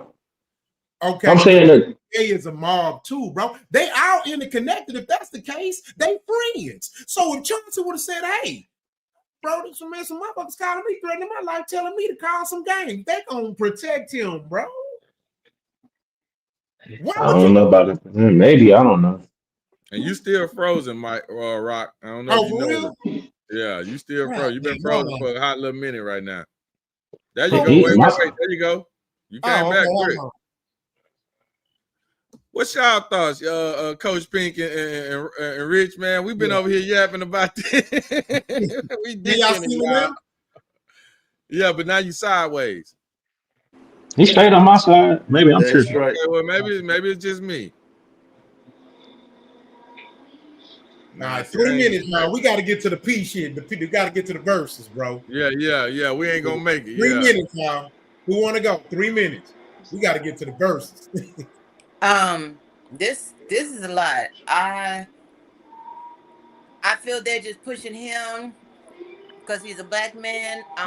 He's highly respected, and they just need to have somebody to be looked at right now until they figure out what they're trying to do.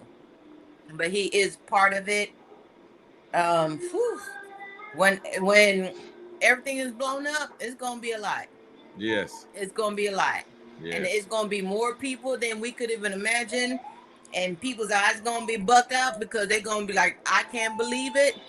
This person's this, but we have to think about this first of all. He put his pant leg one leg at a time, just like everybody else does. Exactly. So just because he has money and we think he's a certain way, he's still trying to make more money. Yeah. He's still trying to figure out what he can do to do things. So agreed. I don't put anything past anybody. Gotcha. And now all money's good money, and then he's gonna have to realize it one way or the other. Yeah. I just will hope he's lawyered up. Yeah. All right, Rich, 3 minutes. 3 minutes. We got to get to this verse. Oh, go ahead. Go to the verses. Okay, got you. Y'all ready? All right, mute your mic, baby.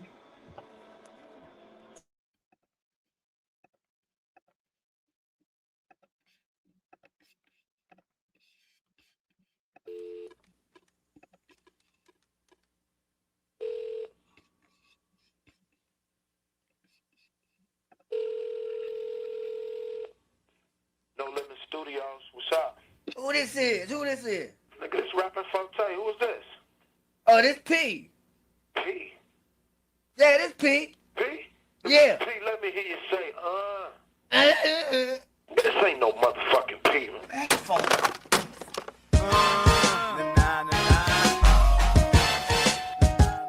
Make them say,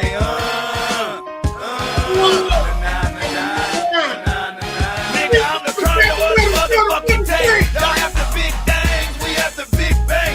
Turbo husbands, soldiers in combat the dealers and killers with truth that never gave a fuck about no hoes, I know riches. Niggas come shop, I'm digging ditches. If we pulling strike, commander in chief. If fools run up wrong, nigga, I'm knocking out some teeth. I'm down here slanging, rolling with these hustlers. Trying to get Hey, man. Hey, you better stop, bro. You better stop.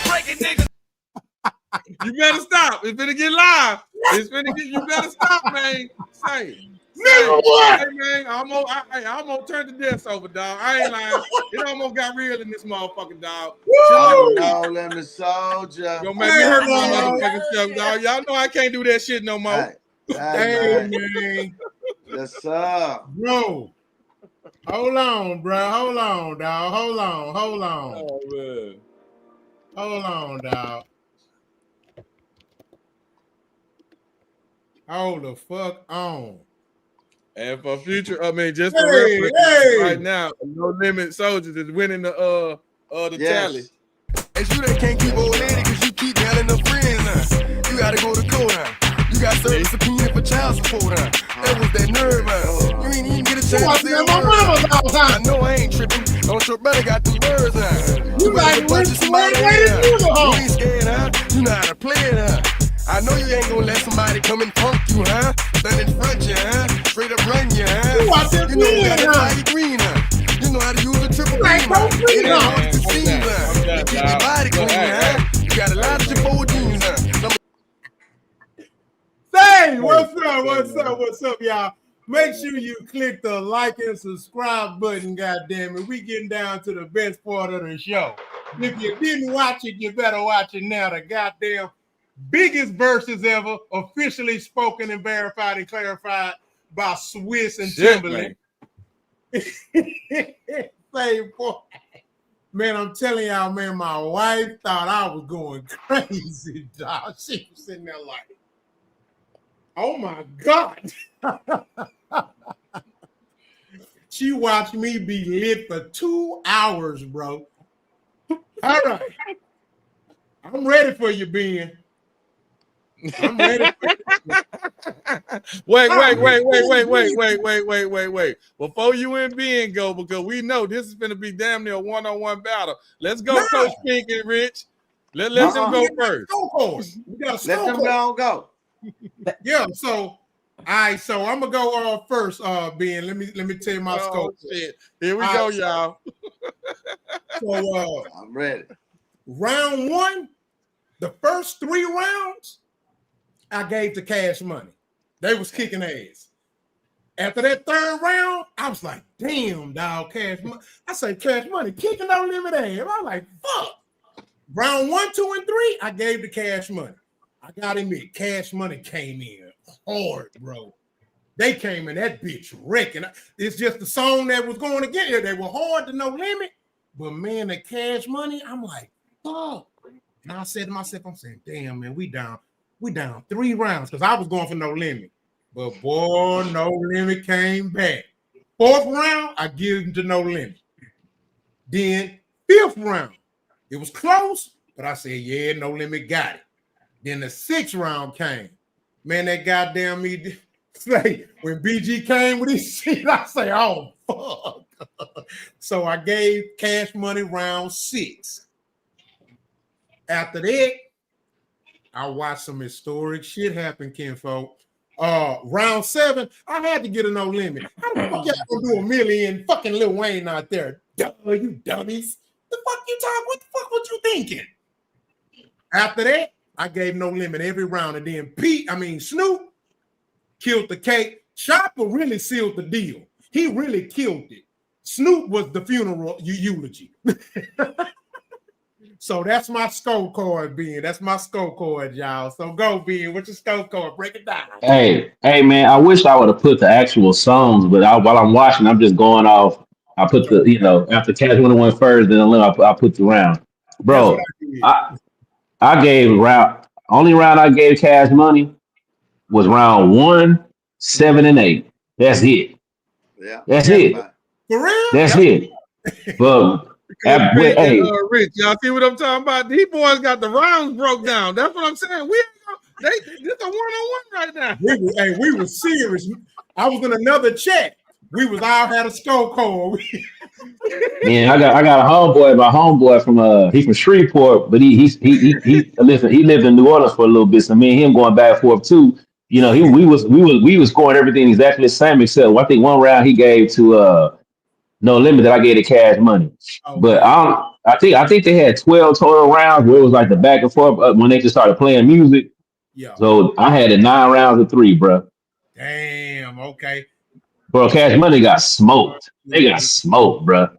They got smoked. And it's not. To 4. The song selections was cool on both sides, but bro, Cash Money ain't got one song better than Body Body. They ain't got one song better than it. Nope.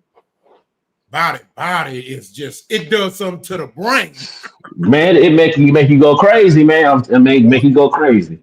Yeah. I think it's two. Look, both of them jam, but it's 2 different styles of music, 2 different feelings you get from it, man. That No Limit gonna have you going crazy. You know what I'm saying? That No Limit gonna have you going crazy. Yup. Hey. Wait. No lie. I can't lie, Roc. You played the both of them, right? And I ain't gonna lie. But that No Limit almost made me turn this motherfucking desk over, nigga. I ain't lying, dog. I went into a whole different look. Hold up, man. Bro, when Birdman was talking about he was stunned, I was stunned, man. He was like, yeah, you were stunned. Hold on, Ben. Hold on, Ben. Hold on. Perfect segue. Mute your mics. Hold on, Ben. Man, the biggest. I gotta give it to Birdman. He started that stunting shit. You know I started that stunting shit, nigga. But guess what, nigga? I was uptown too, and I started that what, Cal? It's yours. Where y'all at? I could never turn my back. I could never forget Where y'all at? all your hands on. I did come up with a telephone with them on the back. Put them up. Where y'all at? Where you from? Check out some down south shit, though, nigga. You body, I'm body. If you body, we say you body. I represent where the killers ain't. Third wall, Kelly, your project, we got our own them. It's a small hood, but it's all good. And Mr. Rogers ain't got shit up on my neighborhood. I represent number G. From Richmond, California, on the way back to New Orleans. Hold up, man. I got it. Hey, man, what happened, man? Body bag. Body bag. Hold on, Rich. Take the call. It's getting man. Hey, it's getting real. It's getting real. It's getting real. Look at him come, man. Y'all took him on. Body, man. We about it. What are y'all talking about? We about it, Rich. We about it. I'm glad you cut that out. I'd have been naked. You kept going. I'm just shit. I'm glad you stopped. Shit. Don't do that. Woo. Hey, man. Don't you do that. What? Hey, Huh? I'm saying you. They got to put some respect on P, man. It's real out here. Now y'all see why my wife was looking at me crazy. Shit. Woo. Hey, y'all know my wife Nigerian. She was like, oh my God, baby, what is wrong? I'm hurting right now, dog. I'm hurting, man. I'm hurting. Man, the South got something to say, man. Hey, the South got something to say. Go ahead, Queen. Go ahead, baby. Say what you got to say. I didn't get all of it. But what I did get, listen. I got the no limit soldier. So I'm finna tell you, I'm no limit all the way. Hold on, man. Listen. Hold on. I didn't get everything. No limit kicking ass. But I got the ending of it, and I was no limited. So that's where I'm at. Listen, my daughters and me, they cooked. We had a watch party. I'm talking about, I'm for real, Caribbean food and everything. Yes. What? We went up and through that. What? The verses stopped in 2 hours, but we kept going. We kept going. I'm trying to tell you. All right, Yes, so shit. Hold on.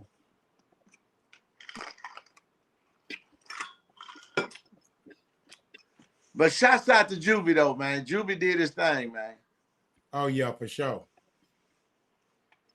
Y'all didn't have no Mia X in there, did y'all? There you go. Top of style.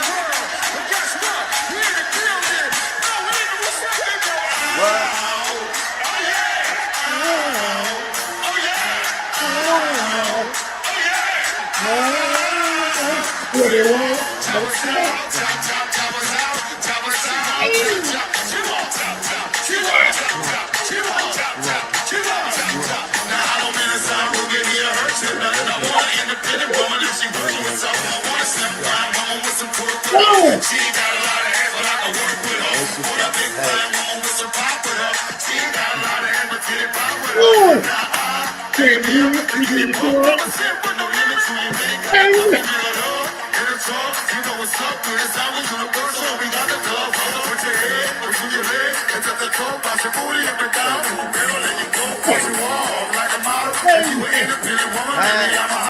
Say, man. They wasn't ready. Say, man. They was Say, not man. ready, man. Say, man. They was not ready. Y'all about to make me get in the car and go run. You see what I'm talking about? Listen. Hey, it wasn't even close, Rock. It wasn't even close. Rocky wasn't even close. It wasn't even close. I know. I ain't gonna lie, Rock, the tally. It's saying it here too, man. I got all the votes, man. Thus far, No Limit is killing it. No Limit is killing it. Killing it, dog. They killing it, man. Now, let's do this one more.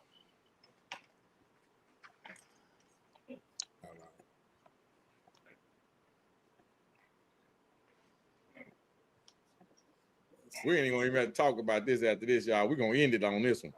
Come on, we're gonna end it on these two. No Limit Soldier.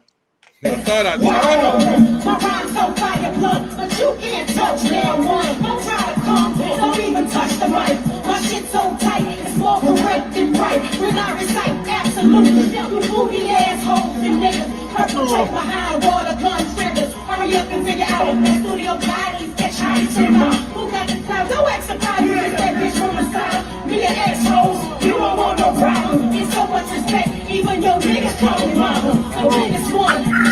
Scoping out the inno, addressing, testing, chin checking, breaking when I'm flexing on the whole crew. Say, man, Mia X showed her naked ass. Say, man. They say she stole the show. They say she stole the show. It was about Mamma Mia right there. That's the Mamma Mia. It was about her at the end of the night. She kicked ass, bro. But say, y'all gotta admit, bro, P was ready. Hey, what I love, P. Now, if we have to compare, P showed the world that night, regardless of what motherfuckers use to compare or gauge a nigga gangster. P showed the world who more gangster. Birdman, you ain't nowhere near gangster like P, nigga. P of the world. He's like a black mob gangster. Let's be very transparent, though. Let's be very transparent. P is a different type of man. Businessman, mobster, gangster, whatever you want to put, whatever category you put on the goddamn table, P has conquered it. So we ain't the comparison now ain't even fair.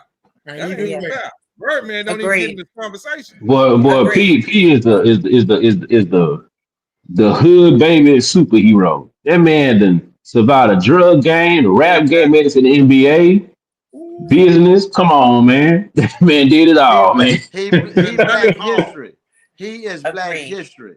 For real. Exactly, Rich. Exactly, he real Rich. black history, man. Let me respond to Cindy Roney. Here's what what my attempt is what I'm telling you.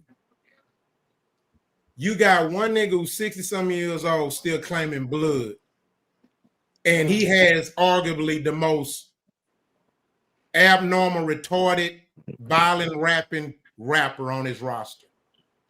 On the other hand, you have Master P, a man who come from the same slums, went to the military, went to the NBA, made movies. He made regular men millionaires. Those men and women grew up to be mothers, fathers, parents.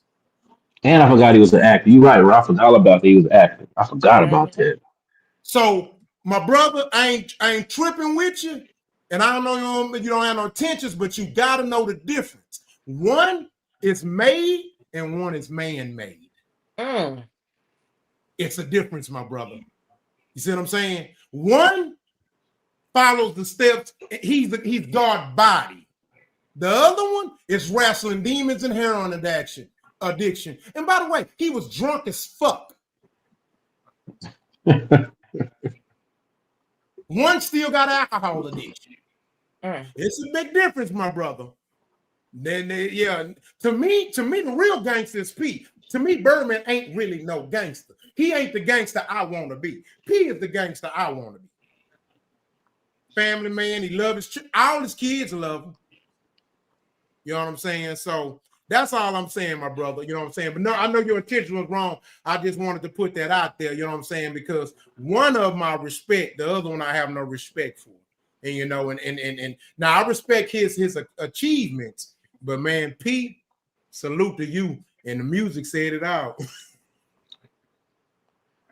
Yeah, I think P man, he honestly and you know, people have they quarrels with P even to this day, like Yuck Mouth, for example, right? He's still making his claim about the whole ice cream situation, right? So there are people who feel a certain way, but if we just looking at a whole body of work, man, from the point to where we talking about Mr. Ice Cream Man back when we listened to it in the 90s, to you know, and I forgot he had a military stint, you know, but then we talking about making it to the NBA. We talking about somebody that had been in these movies. Then, you know, always doing something with business, even if people don't think that he got the best products, he always got some kind of business going on, man, whether it was shoes, cereal, noodles. He done been in so many different, he had his hands in so many different kind of businesses, man. Just the fact that he's trying is to me is impressive, because a lot of people don't want to fail. He done had businesses made and failed. You know, I seen people make fun of the shoes he got out, make fun of his noodles, they nasty, but he's still trying. He's showing you that I'm gonna keep going. That's inspirational to me, because most people don't want to fail nothing. You know what's sad about that, being, you know, I done ate ramen noodles before. And when I tried the pea noodles, you know what I'm saying, I ate them. You know what's sad about that? Because I remember when I heard people talking about it, goddamn noodles taste the fucking same. I never had them, but I'm sure they would. How different can fucking noodles taste, my nigga? To the point to where you gotta criticize them. Something that's the other option is 25 cents. You talking about a product that's less than $1, you talking about they nasty because they don't taste like the one at 25 cents. Come on, man. Hey, Think about that. Something that cheap, you trying to talk about something nasty that cheap. That's crazy. on shit like that, don't nothing but the packaging change. The contents of the inside stay the same. They just put different colors on it. Roman, Master P, Roc, At My House, whatever you want to put on there. The content's still gonna be some bullshit with some seasoning, and then the package gonna be just what it is. So think about that. You starving. You eat noodles when that's your last. That's the purpose of the noodles. Man, I can't afford. I got $5. I need me something for the week. You go get you some noodles. You talking about they nasty? What they eat? You eat noodles, man. What you talking about? Yeah, And it's funny how noodles ain't nasty to a black man make. Shit. See, this is why I hate you niggas. Yeah. That's wild, man. Think about that psychology, man. Think how far you go to talk about a product when you already bottom of the barrel to begin with, man. Come on, man. Come on. That's sad. Ooh, man. You can't make this shit up, man. Yeah, man. I didn't want to show the video of Birdman doing that dumb shit because it was just a historic moment. We could talk about it, but man, I don't want to give that nigga that attention. Nigga, you some weird, like, man, the night went cool. It was historic. The fans enjoyed it. Now, what I do want to talk about is this. Now, some of us agreed on it. Not all of us have answered the question. It's only one thing I think they could have did better. It was supposed to have been in New Orleans, y'all. Yeah. Yeah, I agree with that for sure. The turnout would have been so much more had it been in New Orleans. Yeah, that crowd wasn't really that crowd wasn't really on it like they supposed to have been, man. It could have been in Texas. If they could have done it in the Superdome, it would have been. And then you even had some said they could have kept it neutral and did it in Atlanta. That way, they in Atlanta. They sold the Superdome out. The both of them together don't sell anything out. Yeah. They could have did Atlanta. Yeah. That would have been perfect. Because everybody come here, it's a straight shot from anywhere. You know what I'm saying? Because I was talking to my coworker. I was like, think about the diplomats in the lot. Can't folks, if they would have did that in another state, that shit wouldn't have been popping like that. Right. That shit would have been dead. They did it right where they needed to be, home. Yeah. Yeah. That means that somebody would have died in New Orleans. Man, that'd have been sad, but you might be right. Yeah, no, it's gonna be rough in New Orleans. Hold on. It could have been in Texas. Forces that said they think that was it. It's not factual. I don't know, but they said that's what they heard. He don't know. He'll tell me if it was for sure or not. But he did about what? About it being in New Orleans. That somebody would have died.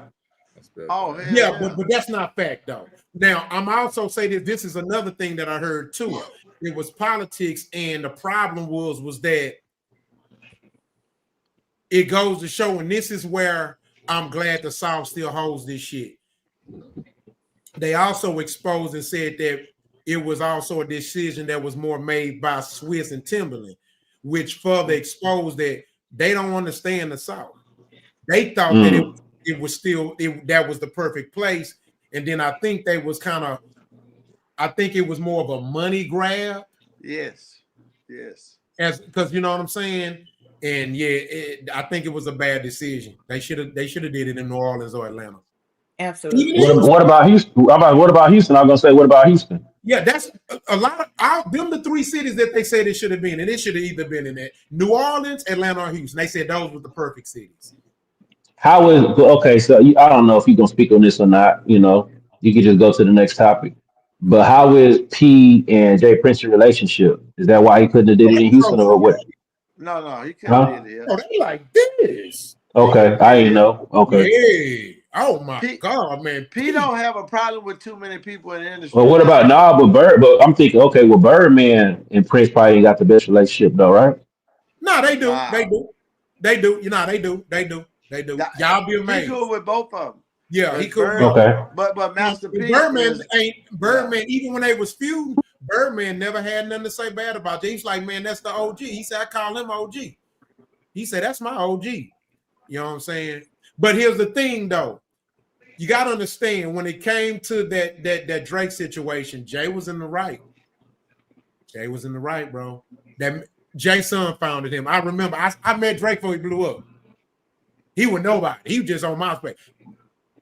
Yeah, they did. I gotta get that was Jay's son shit. It was. Remember, Jay gave his son $1 million and said, "Hey, I believe in you. Go find me an artist." Because you know, Jazz is he's really like a Jay Prince clone, especially the old Jay. Y'all notice Jazz Prince move in silence just like the old Jay used to.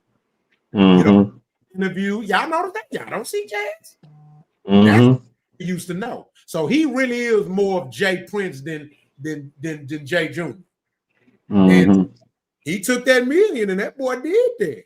You know what I'm saying? But yeah, it was a little hustling going. They kind of, you know, but they got in line, you know, I gotta admit, and Birdman know he was wrong, he admitted. And so they paid him and all that. And then Jay, he went the court way. It wasn't no street stuff, and you know what I'm saying? He kept, I mean, it was always possible. You know what I'm saying? But shit, Birdman knew we could get like that. I mean, it was, you know, we'll talk about that offline. Yeah, but it was, you know, it didn't get to that point, but it was some, you know, it was some temperature gauging. You know what I'm saying? That definitely happened. Yeah, but no, it would have been perfect. It would have been perfect, man. If anything, the relationship with Jay, that would have made it even better. If it was, because you got to think about it. What I have to realize is that the problem is No Limit, not even the artist. It's really Birdman and Pete. They still don't really get along. Now, yeah, we can tell. I can tell they don't. Now, here's the thing. P Ben grew up. Birdman won't let shit go. You know, he tried to shake Birdman's hand. Birdman wouldn't shake his hand. Oh wow. At the what you call it? Yep. I ain't noticed that, but I did notice that P was gone at the end. Like he didn't get no closing words. He had left. Cause P, see, that's why I say P a bigger gangster. He ain't got nothing to prove. P, like, yeah, nigga, you know what it is. Ain't nobody gonna steal. We did our job. We made our money. We out. See, that's so G, bro. Meanwhile, you got, you know, the loudest nigga in the room, the weakest nigga in the room. Who was the loudest nigga in the room? Ain't this wagon make the most noise? I hate to say it, but it showed, it exposed some shit, Kenfo. Like, yeah, the nigga, man, hey, it is what it is. P a grown ass man. And then it just, and you know, it goes to show you, like, you got to think about this. Who you think, Kenfo, you can sit there and, man, Birdman had midgets compared to P Crew. Man, them niggas was 6 throwing up. This was giants. Listen, not just the security, the artists.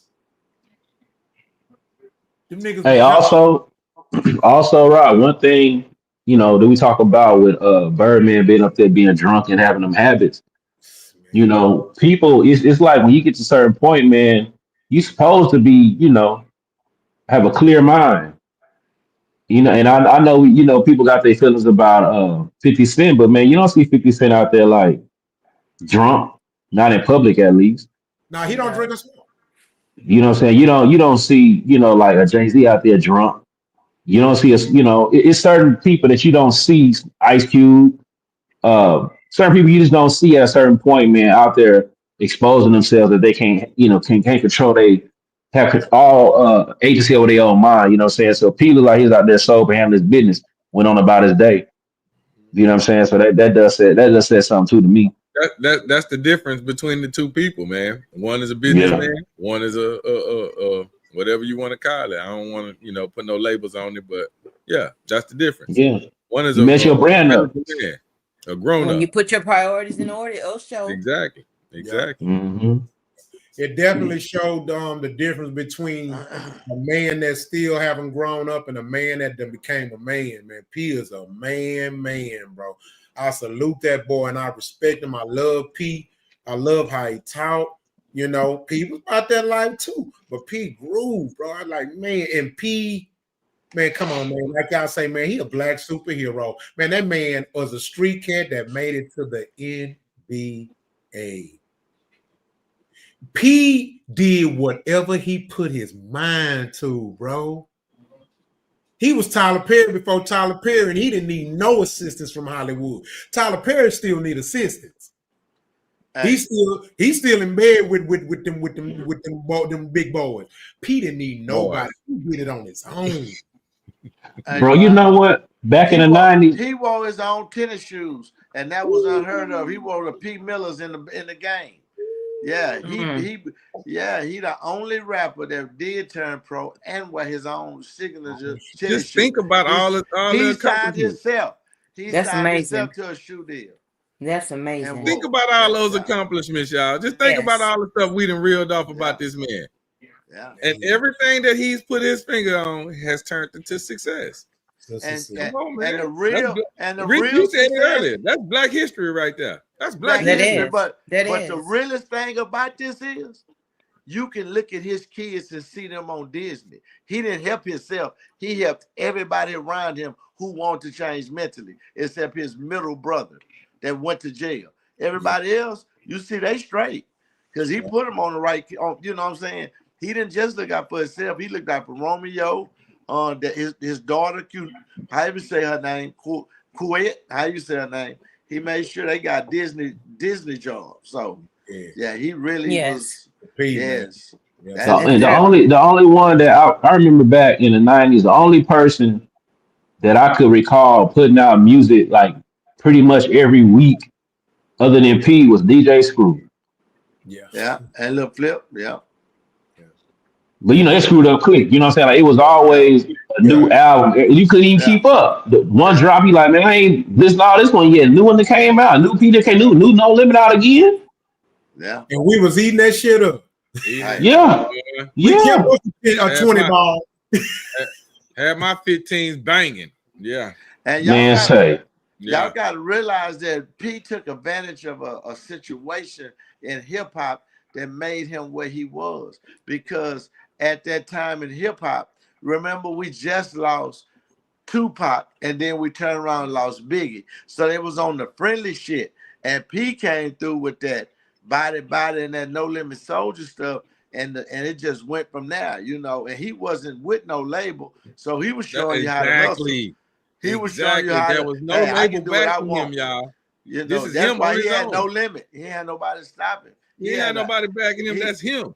He had an 80-15 deal, which I know No Limit, which I know Cash Money copied, because he got 85% of whatever he done, and the record company got 15. That was unheard of. Him and Cash Money, the only two got deals like that. Yeah, but I didn't even know he had a record shop out there in the Bay. Like, I didn't even know. Yeah. I didn't know. I had no idea. He stole that Ice Cream Man identity from Drew. Ice Cream Records. Yeah. He stole that. He stole it from and look, and that goes to show you who he was. That boy went and set up shop in territory that was very viable. That's a nigga that don't. That's gangster, bro. From the South, at that. From the South. And you couldn't extort him, and he wasn't claiming no game. You couldn't do nothing to him. That's a real gangster. See, when you can't even touch the man, that's a real gangster. This can be touched. You can't touch P. You can't do nothing to him. That's why he moved the way he moved, and he moves with confidence. But now let's be quite clear, very very clear here. P is a businessman, so when he approaches you, he's approaching you as a man. He's not gonna disrespect you. He ain't out here talking about my hood better than your hood. That ain't where we at right now. It's about the money and what we gonna do to get it and do it the right way and how we're gonna make it work for us. Man, hands down to him, man. Once again, Rich, Black History, you hit it right on the point. Right Absolutely. Absolutely. Yeah. Now I had this other topic. I should have did it first, but we can make it quick. I kind of gotta have to do it because I put it on the fly. Okay, go ahead. Come on with Man, I it. know you want. I know. Let me hear what you got to say first. Oh no, I don't really. This just something fun, so Come on. I ain't tripping. I wish King was on it, but hold on. The only reason I'm doing it because I have to. I put it on there, and this for the ladies. Uh-oh. Again, try it again. Go back and redo that. Cause ain't no way you had us in a frenzy. Ain't no way. I didn't want to hear no sexy red.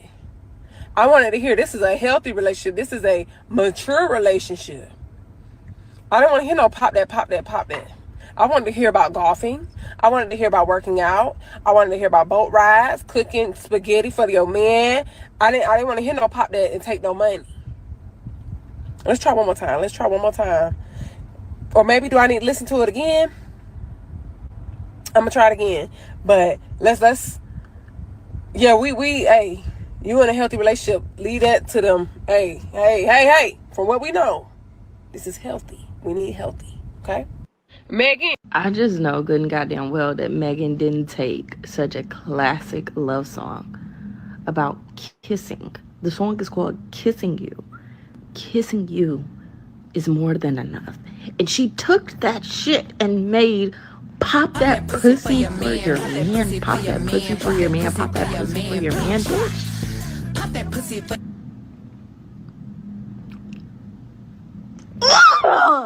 Be a lady. Be a lady. Why can't y'all be ladies? Like, oh my goodness. I don't understand. Why does everything have to be pussy this, pussy that, pussy everything? Why can't something just be soft? And the song is called Lover Girl.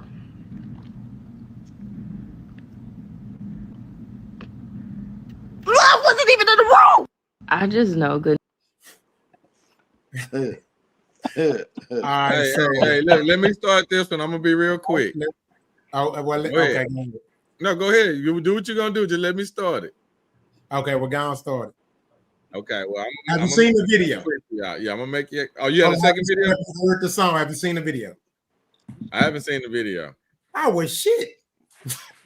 But I support everything that the ladies are saying. I support everything that they're saying. I just think that why it speaks to what we were talking about earlier. When I said that it's water, when you allowed the women to take over, it became easier to manipulate the music because now I am telling you what to put out there. See, she's been told to put that music out there. So that's why you got pop that pussy. The narrative ain't gonna never be a good woman and all that there because that's not gonna sell. So they're not, record labels are not gonna put that out there. Therefore, you get pop that pussy. Now, it's not a hint on who she is as a person because she's being told to do that. But I can't lie, the way she looks as if she's that person that's popping that pussy, which means now people like us can criticize her and Klay Thompson's relationship because we don't take her serious because that's what she's screaming. Pop that pussy. See, all these little narratives trickle down to what it is, the narrative that is wrote about you as the person. I'm done with it. All right, so I have a question. If I have a major record deal and the label tell me to wear a purse to sell records and I do it, is you gonna give me grace and say I'm doing what the record label told me, or you gonna hump my ass? You definitely know. Yeah. First of all, I know you better not put no goddamn purse on. Boy, the things I'm gonna do to you. So I ain't giving that bitch grace. I'm gonna ride with the ladies on this one. I seen the video, I heard the record. So what I heard, now here's the thing. I don't have a problem with the freaky record or whatnot. But again, I go back to the psychological aspect of it. When I heard the record, I'm gonna tell you what I heard. I heard a bitch who's literally telling the world that, hey, I got this sucker, I'm playing him, and I'm enjoying it, and I'm whipping my pussy on him, and I'm getting this bag, and he got to be and if he, again, He's not a sucker yet.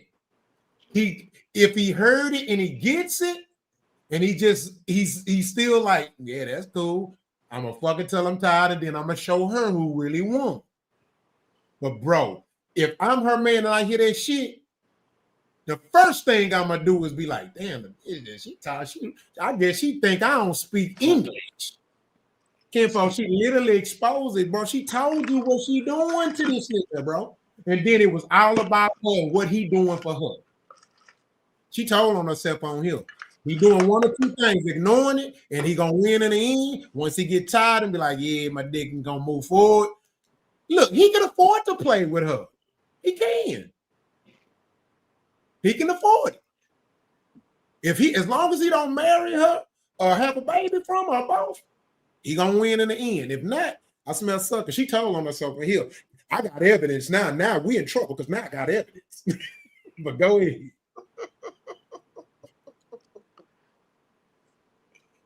Who else want this? Listen. Hey, so what? Go ahead, Oh, Ben. go ahead, Rich. Go ahead, Ben. What's the question, Roc? No, it ain't a question. It's just a lot of the girls, you know what I'm saying, they, you know. Oh, okay. Yeah. Like, Let me just say this. Yeah, healthy woman in a relationship, they basically, even they're telling on her, like, y'all know this motherfucker sitting there saying she playing this nigga, and it's like, is anybody not paying attention to this? They think it's just a video. Don't get me wrong, I love the video. I'm a man. Hell yeah, I love the video. I watched it 4 times. Yeah, I watched it for the logic. I ain't seen the video, never heard about the song until you put that on the screen today. I don't listen to her music like that, but and like I told you, my thing is I don't speak on nobody's relationship. I just feel like that ain't my place. Because I don't want nobody to talk about mine. Yeah. My marriage. But as far as what I'm hearing from the women's side, and I said it before, I'm seeing at least an increase on women holding women accountable. And I think that's a good thing because, whether or not our opinions on what women do, they take any type of credence to it. There's women saying echoing the same sentiments that we've been saying about certain things. So as far as the relationship concerned, I don't know what's going on. They ain't really my business. I don't know what's for show or what's real. It's all they entertainers to me. So yeah, that's all my opinion is on it, man. I really got no more to say about it. All right. Just a second, y'all.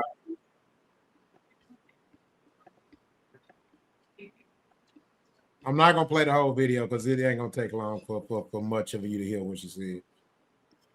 You know what? Hold on. I even got a better one.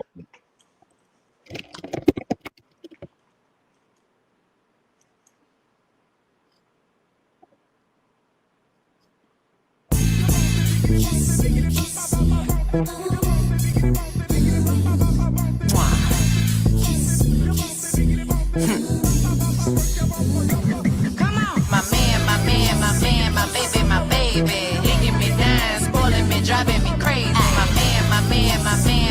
My baby, digging me down, spoiling me, driving me crazy. Ay, your nigga fantasy, my man reality. I had to lock in when I found out he could handle me. Some niggas call me extra, my nigga call me pressure. This shit be easy when you find somebody on your level. My niggas say my lady, he never say my bitch. Some niggas make excuses, he make that shit exist. Most niggas want attention, my nigga give me his. He know he a star, but he my biggest fan. Baby, digging me down, my man pulling me. Mouth talk and make some big moves. I know you feeling me, you know I'm feeling you. A very freaky girl, you heard what Gucci said. First I give you my number, then you give me some head. Don't need no GPS, I know it's going down. You got that love Jones, baby you 90s fine. I'm from Splash Time, you know I keep it wet. Might have gave him that good, but I gave him the best. Pop that pussy for your man, pop that pussy for your man, pop that pussy for your man, bitch. Pop that pussy for your man, bitch. Pop that pussy. My baby. So deep in that pussy, it's like he looking for something, a tight squeeze. And that's all the song about. Yes, sir. What else it need to be about, Ben? That's it. But I got mixed views on the Listen. song. See, the lyrics in that first part that you were saying, it sounded like, you know, she was. I don't know, man. You're right, Ben. Once the chorus, and how many times I gotta hear you say that? Pop a pussy. That's the song. Goodness fucking sake. You gotta think about this. Oh, can y'all see me? Nope. Man, you know, you've been froze for about the last 30 minutes. The women Yeah, the women that resonate shit. with, the women that resonate with, it resonate with. They listen to that type of music. So it's nothing we can say. It's a gender of women out there that feel that way. And for you and for us to think any different, Megan is who she is. She shows you who she is, and she living in that. You know what I'm saying? So, you know, she's still under the thumb of Roc Nation, and she's a woman. That's what I was telling you. No matter what man is over the woman, he gonna use her to the best of his ability, and he know what she good for. He don't see no value in her rap. He want her to get out there and say nasty stuff and show her ass. No different than pimping. You know what I'm saying? When she can't do it no more, let's get rid of her. You know what I'm saying? That's why I was saying we was at the end, because it ain't no value in real MCing no more. You got to have a gimmick. You got to have something with you now. When you didn't used to have to, your talent was the gimmick. But, you know, it is Let's what get it it ain't. from a woman's perspective. Come on, Coach King. Talk to us. Let's hear what you got to say. Are we seeing this the wrong way or what? I think she might be frozen. Yeah, she froze too. Shit. Megan Who? told her. There she go. You there, Coach King? Oh, y'all thought I froze? Oh no, I wasn't. No, okay, there you go. There you go. Yeah. What you think about this? She is selling what people want to hear. Yeah. I think just like the women are saying they don't like her using that same word, but just like they don't like the guy saying calling women the B word and it's been used multiple times. I'm not fond of either way, but if you don't like it, then you don't listen to it. That's just my preference. You don't. So the lady who was having a panic attack and needed some medication for what she was going through in the video. If you don't like what Megan remixed the song from a love song, that's her choice. She got the rights to it. She made her choice. Now, for her to explain it, she is saying what she want to do for her man. A man likes a woman who can give it to him. I do believe a man likes that. That she's gonna freak him down and do what she want to do. Does she need to publicize it? No. But a man does like a woman who's gonna handle her business, and she's saying what she's gonna do, and she's singing how she appreciates him, how he appreciates her, what he's not calling her. So I don't see it. It got a nice beat to it.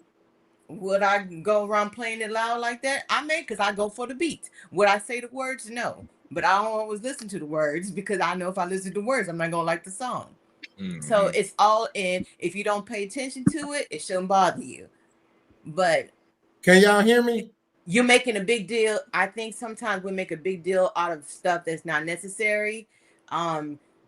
It's not something that is mandatory that you have to listen to, so you don't have to worry about it. If you don't like it, you don't listen to it. So now, it's a preference. Yeah, I agree to you. But we got to add this, though, right? I'm going to just give a little pushback, because you're totally right. Okay. Here's one of the problems that I have with people in the business, some people in the business. Mm-hmm. And I mean this literally. You can't want the fame and don't expect to be able to have to deal with what comes with it. Absolutely, 100%. And two, you got to be able to take the constructive criticism or the criticism in general with the praise. It comes hand in hand. You know what I'm saying? You feel me? Because I also agree. They can get 1 million love comments, and then as soon as they get 2 bad comments, my fucking haters. No, oh, she is one of them like that. Yes. Yeah, she is. You know what I'm saying? Yes. And so I'm not gonna give her no more grace than I give NBA Youngboy, because the woman, a female rapper, being hoish and talking about robbing niggas for their money, setting them up and jacking them. And I like a thug, I like a criminal. That's equivalent to a male rapper talking about killing, shooting, and robbing and doing drugs. Agreed. You know what I'm saying? And so, but I agree with you. Two things can be true at the same time. You're absolutely right too, but she's in the public eye. You know what I'm saying? And again, it's definitely something I wouldn't break my neck to talk about. But unfortunately, I have a podcast now, so I kind of gotta talk about social topics. Well, see, that's why I said, Roc, that the way she speaks is explicit, just the way that how she talks about the pussy is the same way as how guys call females out their names. Bitches.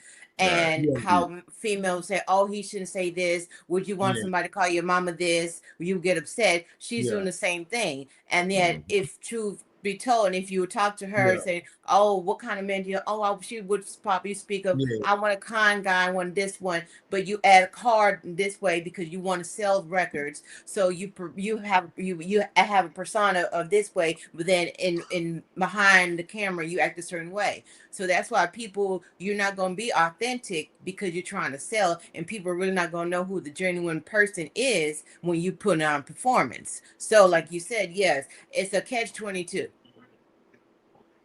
You know what I do wonder?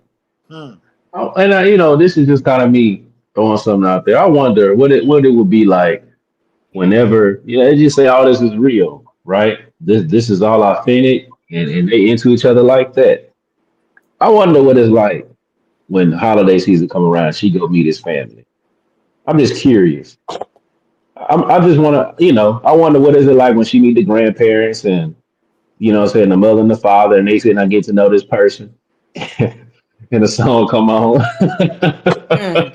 The video. I'm just, it's just, I ain't seen the video. I'm sure it's like super explicit.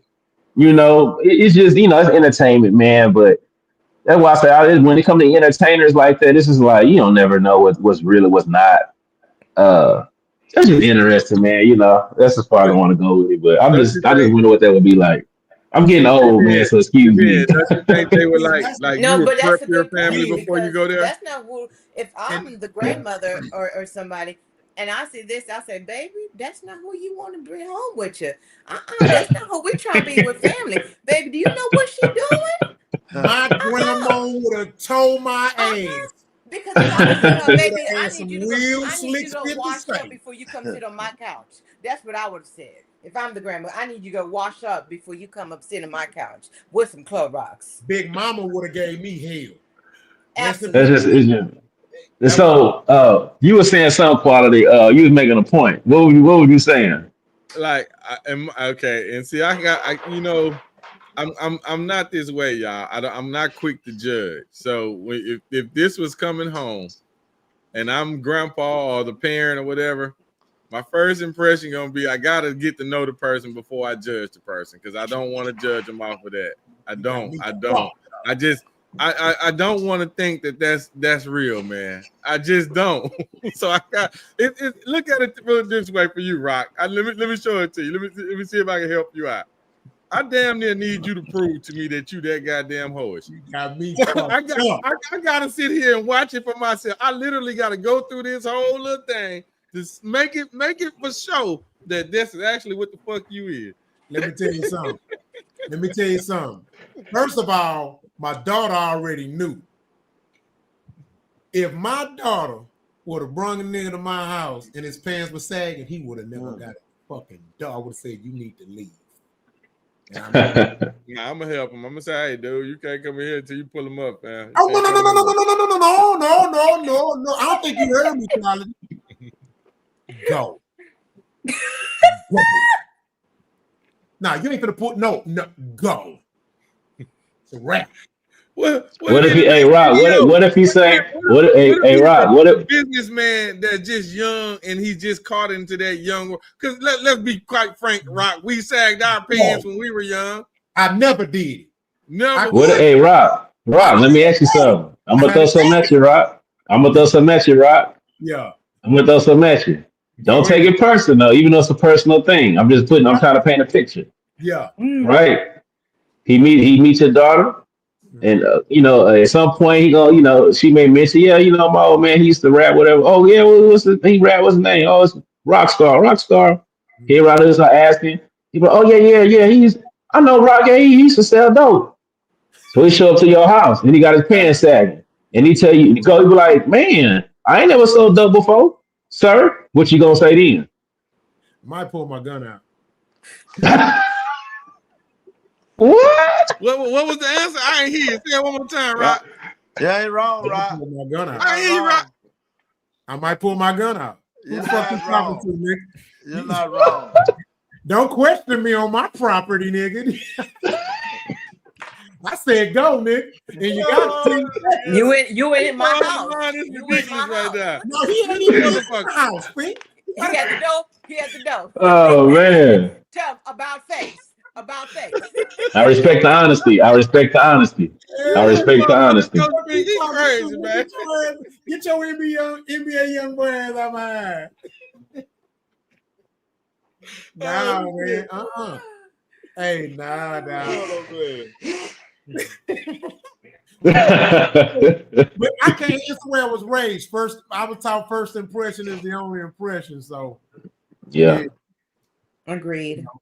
Now, I ain't gonna say he can't come back, but he got to come back with his shit straight. You know what I'm saying? I love the youth. You know what I'm saying? I and like I say, at a certain age, they're impressionable. You know what I mean? You feel me? Yeah. Yeah. So that same young man you might be putting out though, man. He might be the next president of the world and one of the greatest presidents to ever be in the world, man. You gotta see who he is, man. You can't judge him by his cover. Nah, nigga, you can't be the president. You got to be a nerd from birth, nigga, to be the president. All right. Not according to Donald Trump. God damn it. Fuck that shit. Hell no.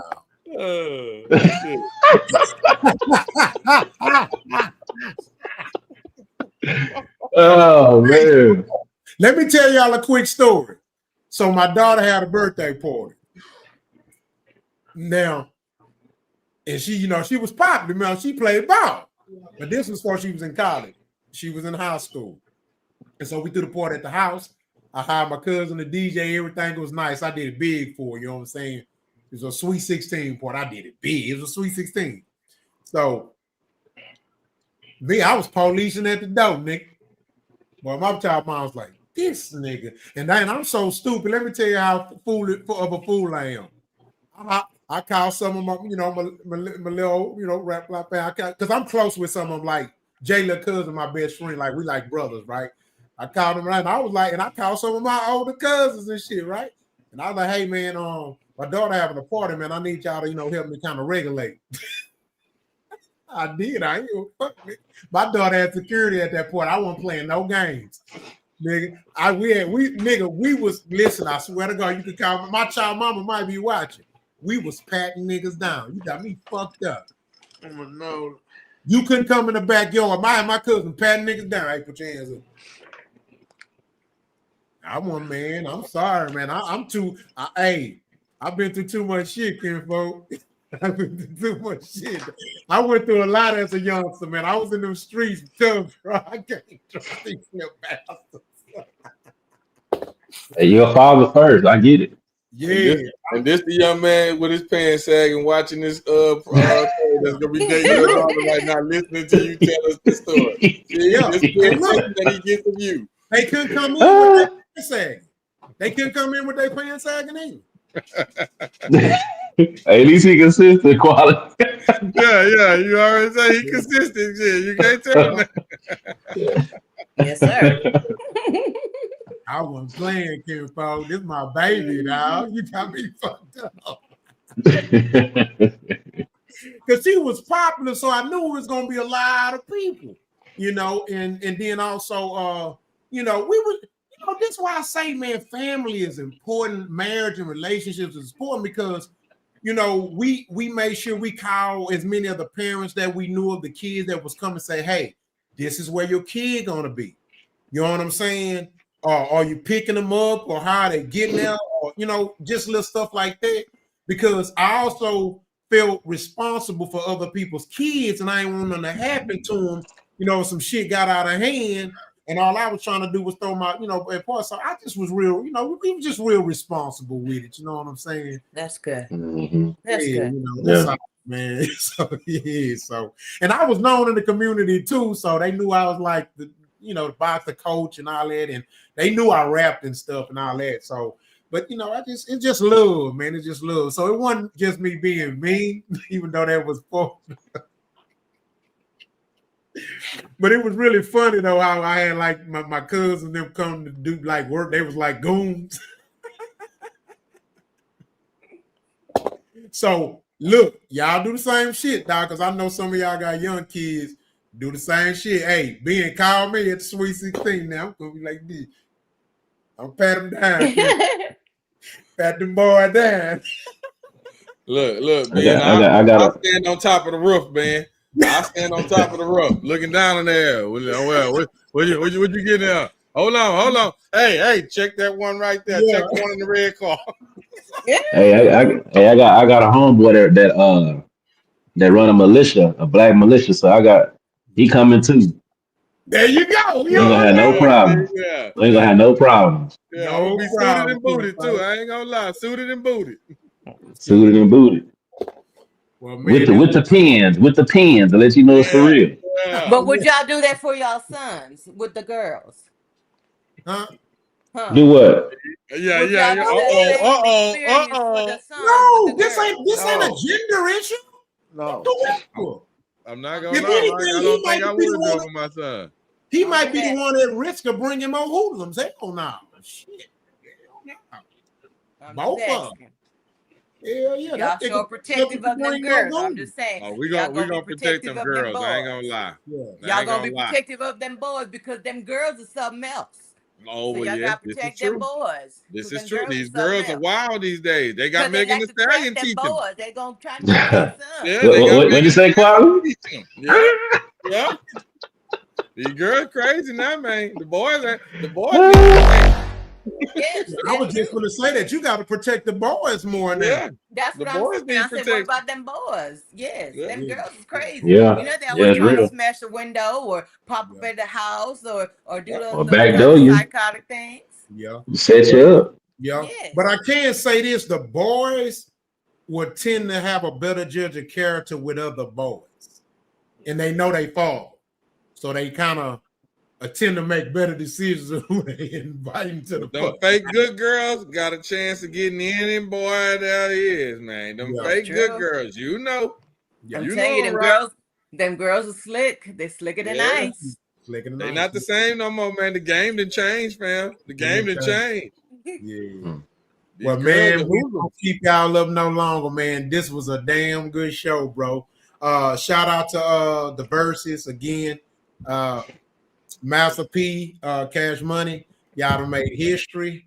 You know, y'all created a lot of millionaires. So even I got to give them both credit on that. What they do with the millions and how they choose to live their life is on them at the end of the day. It's still a choice. You got to hold each individual accountable. But I have to give an extra special shout out to Master P because he, like Ben say, he became the change that he wanted to see. They won the poll, by the way. Yeah. Oh, they won the poll. Who won? Yeah. No Limit Soldiers won. Landslide. House viewers. They said no Limit landslide. Yeah. I told you. God damn it. Rich took his shirt off. Nigga, it was. Y'all gonna have me going in the morning playing on No Limit. Both of us in the morning time jamming. What? Yeah, man. I thought I told you. Yeah. All right. We're gonna let the lady first. Miss Pink, gonna give a shout out, promote whatever you're gonna promote, let them know where they can find you. Okay, I'm shouting out my myself. Coach Pink. You can find me on all the platforms. Yeah, I'm there. It's been a week. They try to get me down, but hey, I'm here. So follow me on the pinkprintcollective.co and everything is on there. The pinkprintcollective.co. All right. I'm in there. All right, don't leave yet. All right. The world's greatest, Let them know you is. There you go. You know what I'm talking about? Hey, man, you know what it is? Same bad time, same bad channel. It's the world greatest nigga, no other than me, Rich Blackman. Not only am I the world greatest nigga, I'm the world greatest author. Pick it up. Every man need 3 women. Believe that. Gotcha. Yeah. Also, I want to make this known. Hey, I'm gonna have to read that. I know we finna go, but Rich, I'm gonna have to read that. Where can I get that at? I'm gonna get y'all to connect where to get it. Yes, I will. Yeah, okay. I got Rich, you see that reaction, boy? I understand, bro. Every man need 3 women. Hey, that's the book. That book is for women, but I wrote it for men, but it's actually for women. Okay. That's what the book for. Okay. And hey, so I gotta say this because this is important to me, right? Because what I want to challenge is the people that love, not that it is this, but people love dysfunction. Entertainment is cool. I love it. I enjoy it, right? Too much of it I don't like. Too much of it he don't like. But let me tell y'all something. Don't think for 1 minute y'all can't be entertained by me and Rich without us going at each other's neck all the time. Today showed that. So I want to point that out because there's a lot of motherfuckers who kind of addicted to it, and it's cool. It's naturally we gonna disagree sometimes, and naturally we gonna have our spats. But goddamn it, don't get too comfortable with the shit. I don't like that. That's my brother. That's my OG. Goddamn it. I'm not gonna be getting into it with my goddamn bro all the time, every goddamn show. So don't get used to the shit. See? So I just had to make that clear, bro. Because motherfuckers getting too dependent on this shit. But when it happens, it is gold. Hit me up. When it's up, it's stuck. Hold on now. Hey, T-Ben, you've been holding the down lately. I'm telling you, T, you've been holding the down lately. That's my dog, Hey. man. T-Ben been in clutch, boy. All right, Ben, go talk about him. Let him know who the neighborhood brother is, baby. Yeah, I'm T-Ben. Peace, y'all. Your neighborhood brother. You can find me at tbenenterprises.com. tbenenterprises.com. I'm in the business of helping businesses grow. You know what I'm talking about? All right, with that being said, y'all already know quality going to take us out. But first, we want to give a shout out to Big Yogi. He on the road, so he couldn't be with us today. We want to make sure he drive home safe and get home safe. And as Big, we see say, keep coming, fuck with a fat boy. Yeah. All right, once again. No Limit Soldiers landslide on the polls. They killed it, y'all. Wasn't even the contest.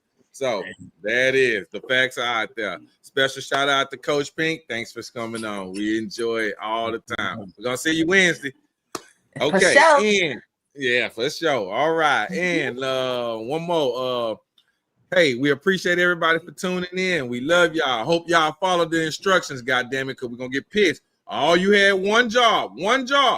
Everybody that was here should have told 3 other people. That's all we needed. One goddamn job. Your assignment will be there again for you Wednesday when y'all check in. Hey, there is no us without you. I am N-A-T, silent E, a.k.a. Quality. Peace.